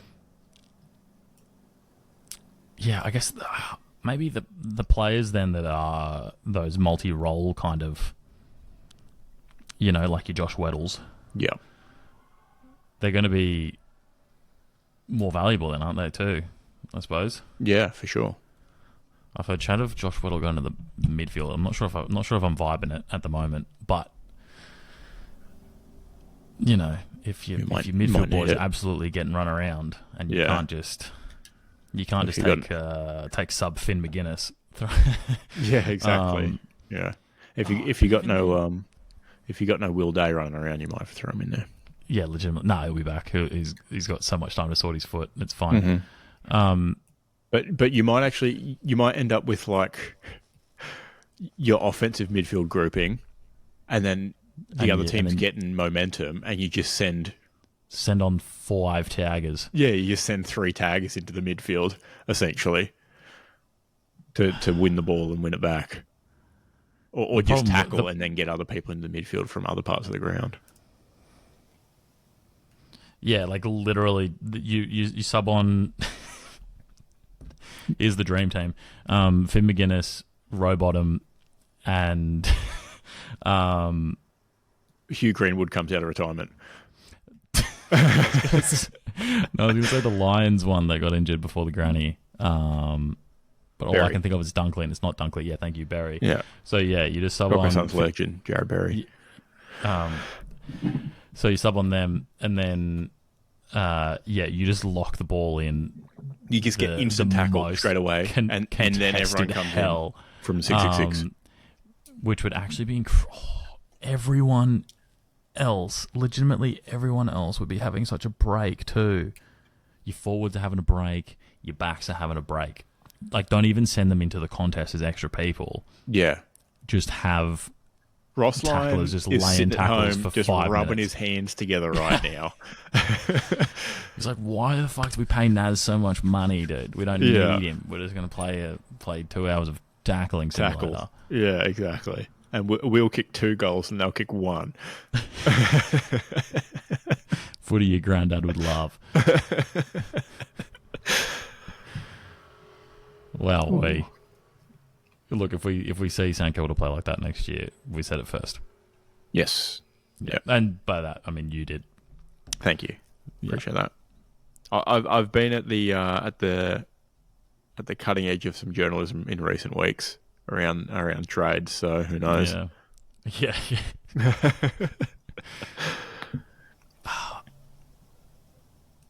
I think I would still like a concussion sub though. I think that should come back.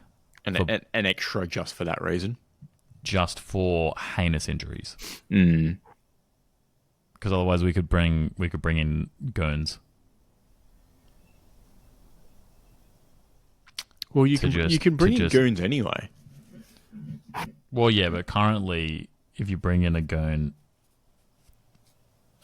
say for example, John Newcomb against that noted goon John Newcomb. Well, he's not. But what I'm saying, when he injured the Jeremy Howe, sure, at the start of that game, yeah. I mean, I would say it probably changed that game quite a bit. Yeah.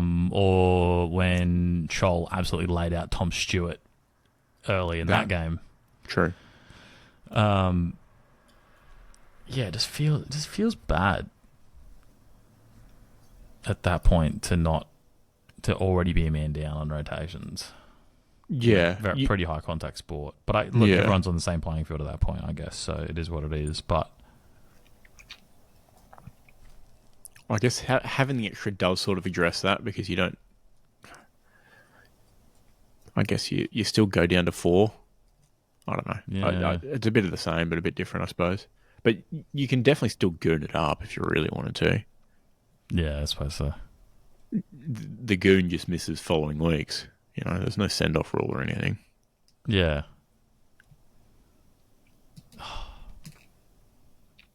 Oh, well, I mean, everyone's going to be playing on the same rules, so I guess it doesn't matter really, does it?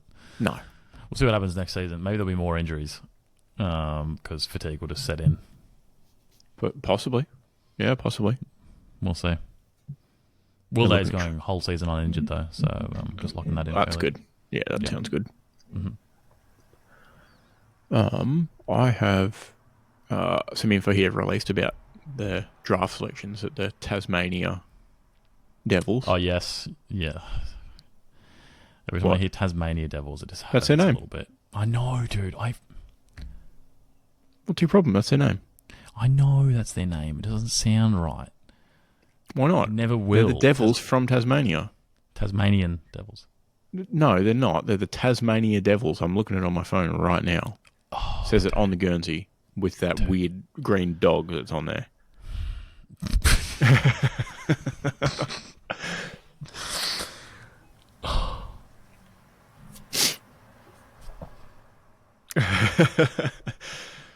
So the Tasmania Devils have been allocated their draft picks for the 2027 Telstra AFL draft. Mm. Got to get the plug in there. Yeah. They've been actually a Vodafone customer. Yeah, they've been given Optus here. They've been given picks 1, 3, 5, 7, 9, 11, and 13 in that draft. Picks 5, 7, 11, and 13 must be traded for players. Which and then I they think have it's not a bad way to go about it. To be fair, actually. No, I think they've probably worked it quite well. They obviously have a couple of case studies in Gold Coast and GWS. Try and figure out how to get the team as competitive as possible as soon as possible. They also have we don't want them making finals first year, but No. maybe playing a final in the first 5 might be nice. In the first 5, yeah, I think that's probably about right. Playing one, not winning one. Yes, correct. Although it would be funny if Essendon hadn't won a final by then. Oh, which that would be at this rate hilarious. They also get the first pick in each subsequent round of the draft as well. Yeah. Those years. But yeah, and apparently they can sort of bank up those picks that they need to trade for inclusion in future trades, I guess. I was trying to read through the dot points. Oh, as in they'll be like, because you can now trade up to 2 years in the future for your picks. Oh, okay. So I think they can go, we haven't done anything with this year's pick, but we'll roll it into next year's draft and then trade that away. Something like that.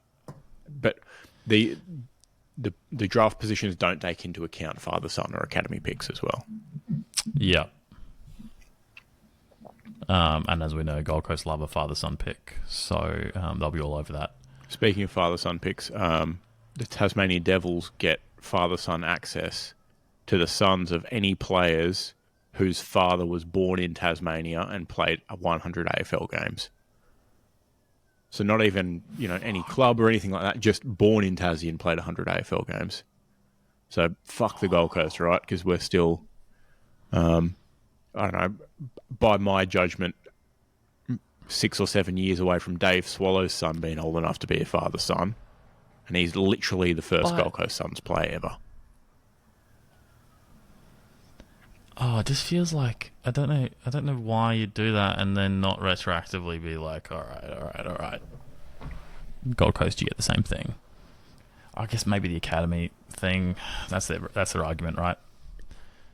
Sure. But they also get whatever. priority access to Tasmanian prospects as academy players, similar to the Northern Academy model, with the ability to pre-list eligible academy players for their first 4 years before the AFL reviews the club's access.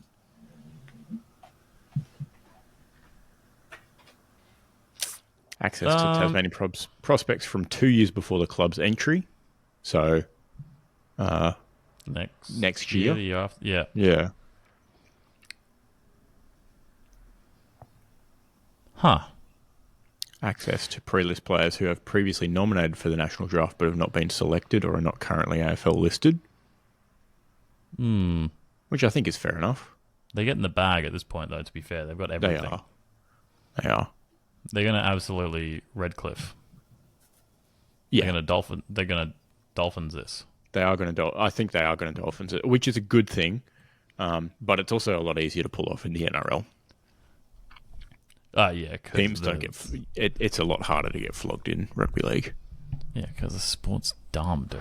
Yeah. And they also have a sign-on bonus fund of $5 million that will sit outside the salary cap to be used in the first 2 years to land big names with a maximum spend of $3 million in either year. Yes, they can trade.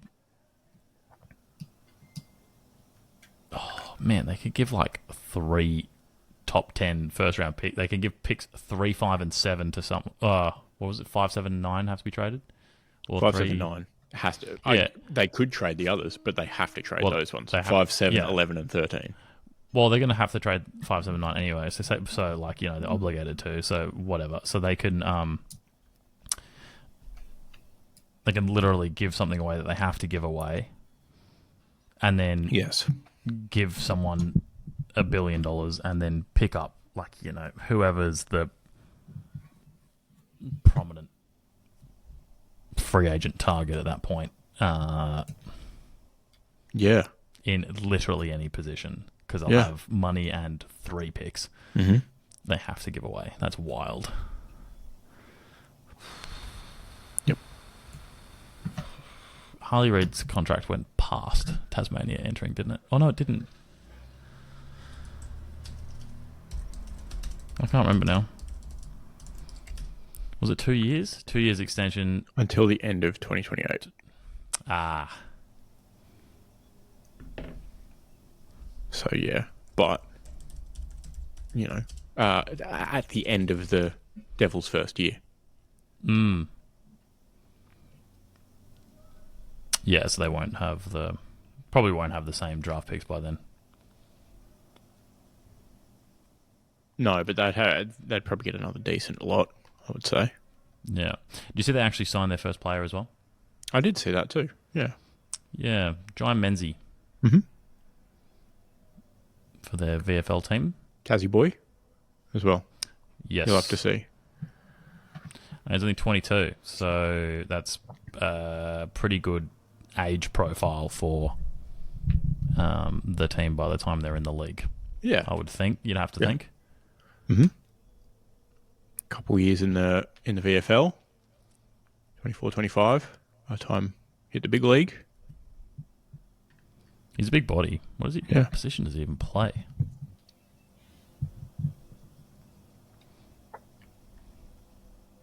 I mean, he could have been fringe at Essendon this year and still played half the season. Oh yeah, So, well and truly.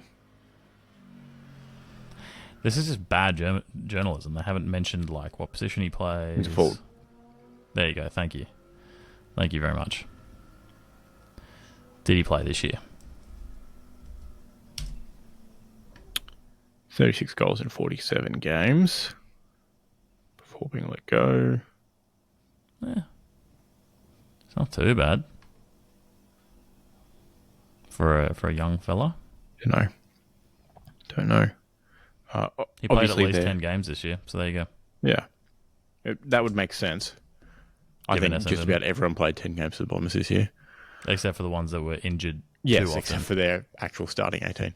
He played literally 10. He played just enough to get average stats. Nice. As in...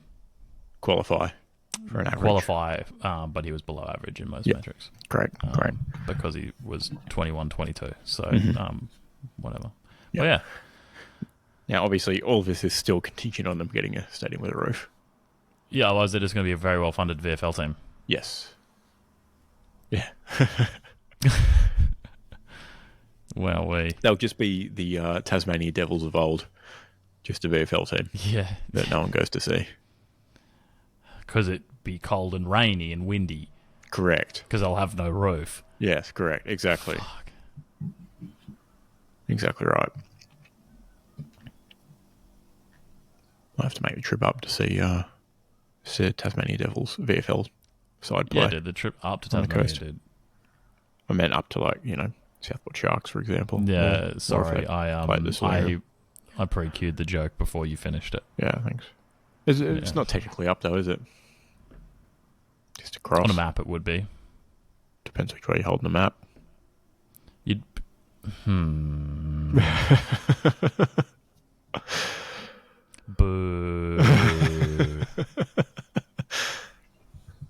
Well, if the footy field was up on a hill from where I was, sure. It'd be up. I reckon it might be higher in altitude When when you're in the seats. Yeah, marginally. I think I'm about literally 6 meters above sea level where I am here. And it's probably not much more there. Not much more. It's right on the water. Well, but it's right on the river, and it's still a little bit further away from the ocean. Yeah, the river goes down towards the ocean, obviously.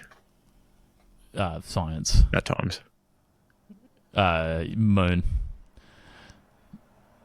Yep. Moon, sun. Yep. Moon to sun, dude.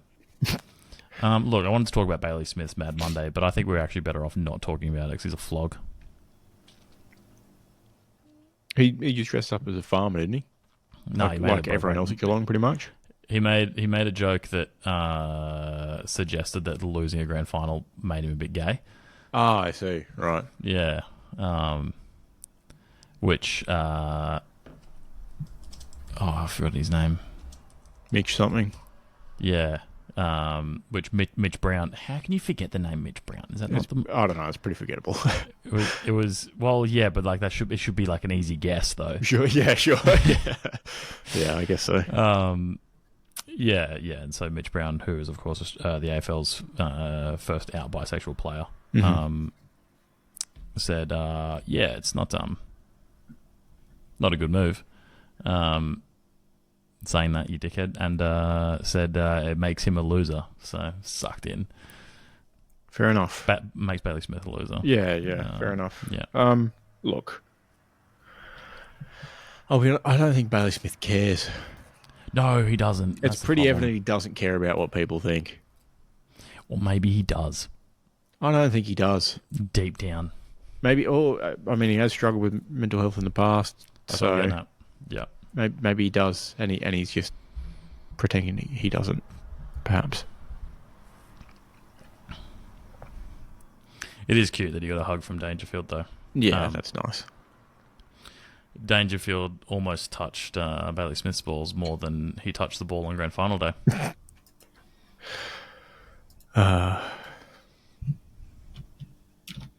Here's the actual quote. Last time I checked, losing a grand final does not make you gay, but being homophobic definitely makes you a loser.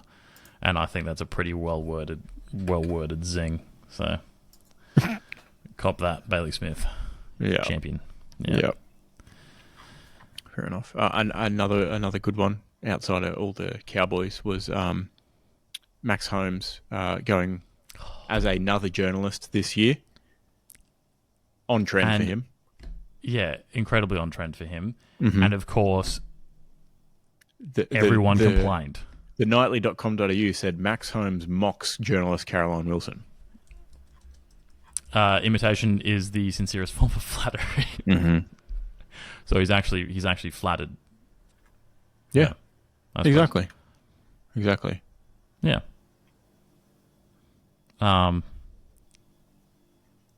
That's his thing, though. That's what he's been doing. Yeah, like he did Mitch Cleary the other year. So I don't understand the problem. I think it's great, and I think if especially Kane Corns was going on about it, I think you should go as Kane Corns next year. He should absolutely. Well, he's not going to be in the grand final next year, so he won't. Well, get you as still much. do Mad Monday regardless. Yeah, but like, it won't get as much publicity, unfortunately. I'm sure it will. Actually, if he goes as Kane Corns, it will. Yeah. Kane Corns will bring it up. So, Kane Corns will absolutely bring it up, Yeah. clip after clip. But no, I think it all's fair, and I think the bow and arrow is maybe the funniest part of it. Yeah. Because I'm glad he didn't go with a gun, but it's definitely like a making a shots fired kind of thing is what was how I read it. Mm-hmm. And given the amount of tripe that she says on television about all these players, I think that's dressing up as her with a bow and arrow is a little bit of play for fun. Yeah. So I think it's good. At least he wasn't Brad Close. He went as Catman. Yeah, tough look. I think that's been misreported though. Sorry, that was me quoting the article. But he didn't go as Catman. He was at he went to an event the previous night, and that's just how he woke up late and he didn't have time to change. Oh, fair enough. Very good. Yes. Now the AFL's essentially made no comment. They said we'll leave the club to deal with it. A year on from fining GWS for their Mad Monday celebrations, fining and banning players from GWS for their Mad Monday celebrations. I forgot what they did last year. Someone in the bar that they were in complained about whatever they did, and whatever scenes that they were acting out or whatever, allegedly. Yeah. Nothing that anyone else saw other than the person working the bar.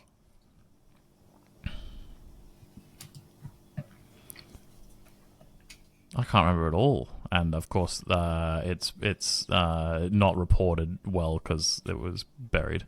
Yeah. People were deeply hurt. Yep. Oh, their own AFLW player, captain, came out and said that the AFLW team were deeply hurt by it. So that Okay. great. There you go. Oh, there we go. Someone actually reported it. It referenced September 11.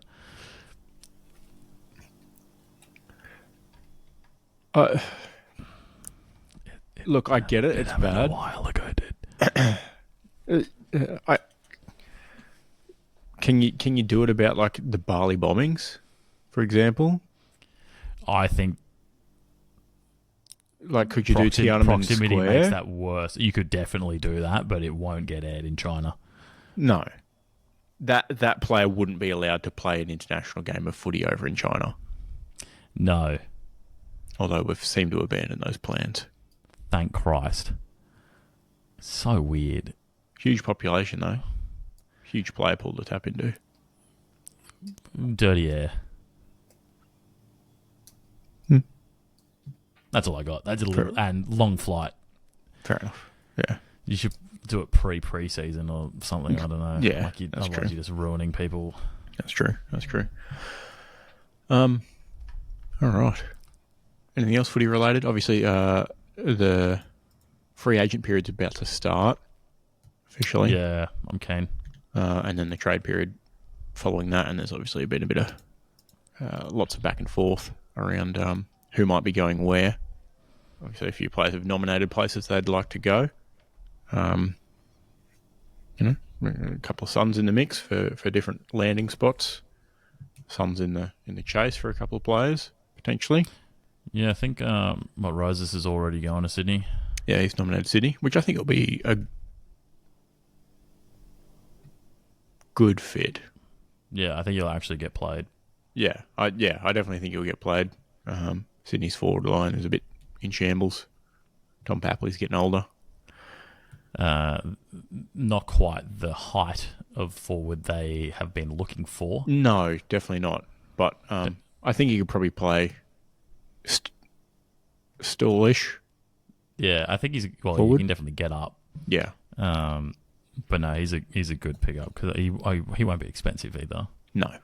So leaves room for everyone's looking at Kerno. So That's true. Yeah, that's true. what does he go to Suns? Oh, I really hope he doesn't go to Geelong. Yeah, none of us want that. How long does it take to heal from a broken arm? Oh, not long. Okay, cool. So Jeremy Cameron will play next season. Oh, yeah, he'll be fine. Sweet. All right, cool. Kerno should not go. He won't get played. Yeah, there'd be a bit of a squeeze, actually. Bit of a tall squeeze. Legitimately. And I think they'd be playing very more similarly than Yeah. a blitz halves that pushes forward or something like that too. Yeah, for sure. Definitely. Sun's doing their due diligence on Jamara this week. Flew up for a meeting. Potentially some of the worst journalism I've ever seen in my life. Oh, yeah. We could have rocked up and we would have been one of 3 people in there with a recorder, to be honest. Yeah. Who recognised him. And we could have asked probably 5 better questions. We could have asked the same question, but funny. Yeah. We would have had a little funny joke about how he hasn't been playing footy, instead of being like, "Yeah, did you have a good season?" Yeah. Like that journalist had to have been sent there from local station who doesn't normally cover AFL but heard an AFL straight players. from the NRL reporting. Yeah, heard an AFL players coming to suss things out, and they were like, "Well, short straw, you got to go do it." Yeah. Shocking, absolutely terrible. It was no good. No. And Jamara was quoted saying, "Good spot for a holiday." Yeah. What else do you say when you get interviewed by someone who has actually no idea what to ask you? Ask you a dumbass question. Yeah. I don't hate it. You know, he's proven he's a pretty capable player. Oh, you take him? I'd take him for sure. Yeah. Um, we got Mac Andrew on the straight and narrow. There's no reason why we can't get Jamar on it. Yeah, well, I don't think he's ever considered going to Hawthorn. So you can have him, mate. Yeah, you can have him. You got free reign. yeah. I think Dimmer's the right sort of coach to sort him out as well. Successful, hard ass, Yes, but also cares. yes. So he's not drill sergeant, but he is like straight and narrow, I guess. So Yeah. yeah. I if the Suns can land Jamara, which shouldn't be a huge price to pay, and the Suns have 3 first-round picks this year, not a big deal. But they also have 2 probably top 5 picks that they need to match. Fine. Academy. Yeah. Yeah. Get it done.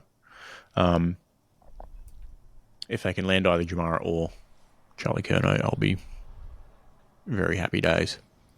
Oh yeah, it'd look wild down there, and you know, even if Ned is learning off Jed, is learning off a Kerno, you'd be pretty fucking chuffed as a young bloke to be. Oh yeah, learning the craft.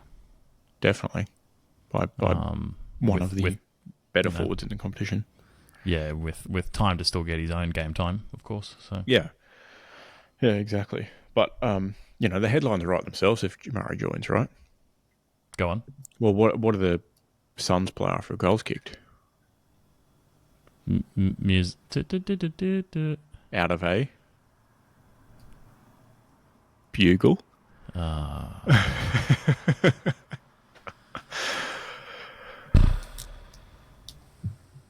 Here we go. Back page, first headline of the Courier Mail. What's the Gold Coast paper?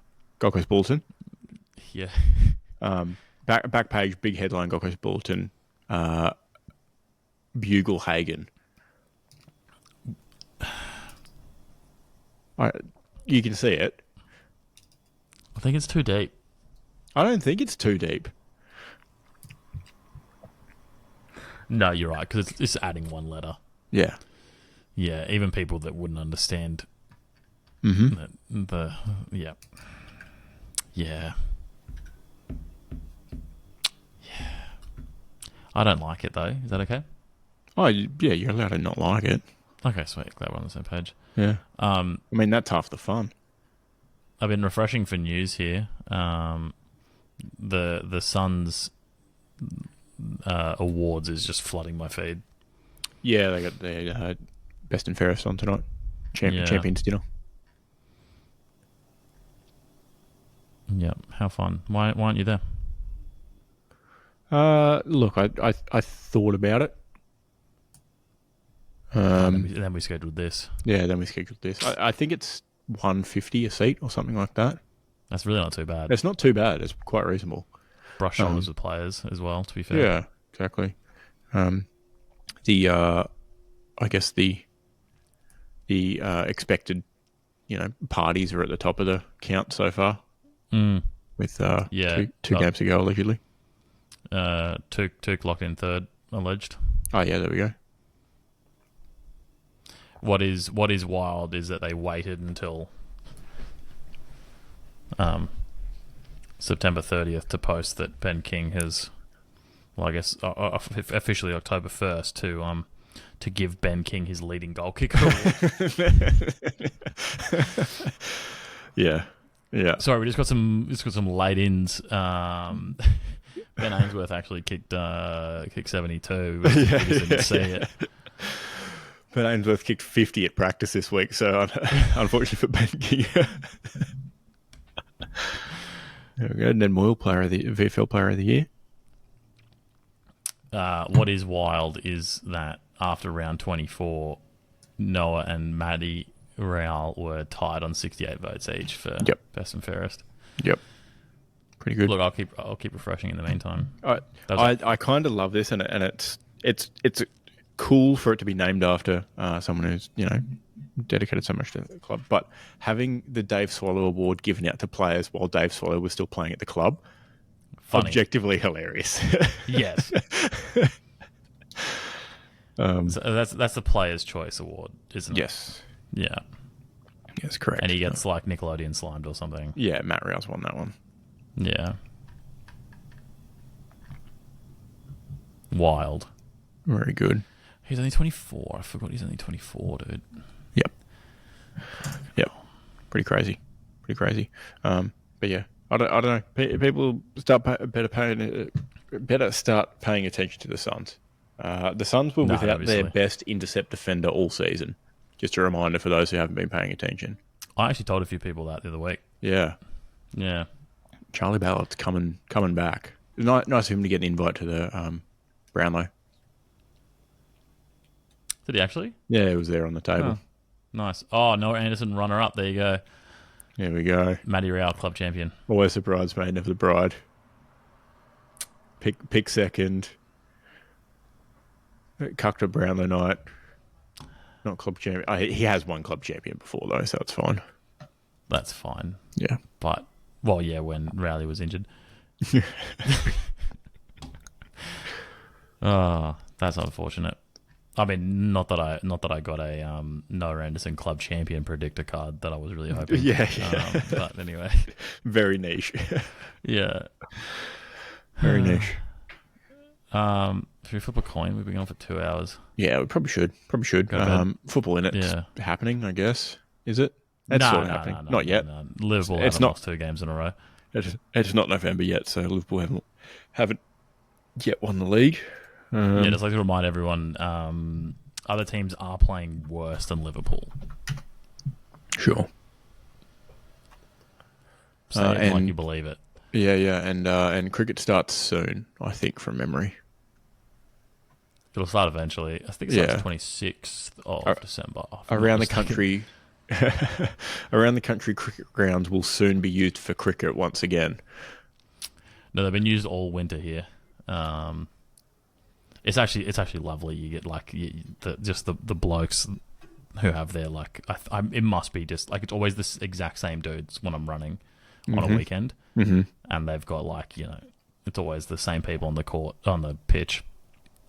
Like they're not clubs. No one's in kits. Yeah, but it's always on the park pitch. And you're like, nice. Winter, rain, hail, or no, not when it's raining there. Ball But turned to cricket's been mush. happening here. Not used to playing on grass though. Here, Love that. the fellas here Yep. used to playing in dust. So Yeah. bit getting used to. Fair enough. All right. Let's see if my screen share wants to work. Yeah, good luck. I don't even need it. How about that? Who's flip? That's actually a great question. I'm going to stop sharing so that people at home don't know how the sausage is made. Well, I'm pretty sure our fans are the same kind of people as the kids on the Jamie Oliver show when they were showed how chicken nuggets were made and then continued eating chicken nuggets. Care. Yeah, they wouldn't care. They're going to consume the flip either way. Speaking of how the sausage is made, obviously I got past the camera mid-show, asked for a water top-up mid-show. Mm-hmm. Never got a water top-up. You drank that so slyly I didn't even see the cup touch your lips. In the way that I never got it. Yep. Yeah. All right. It is, in fact, your flip.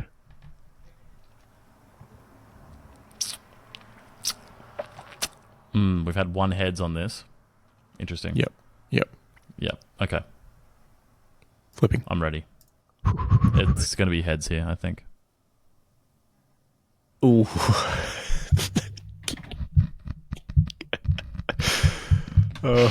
After a month break, Fuck's sake. it was El Clasico. Tails never fails. Oh, look, I'm consistent at this point. Yep. Keelan, lifetime. Don't have to tell me. It's okay. 25 and 30.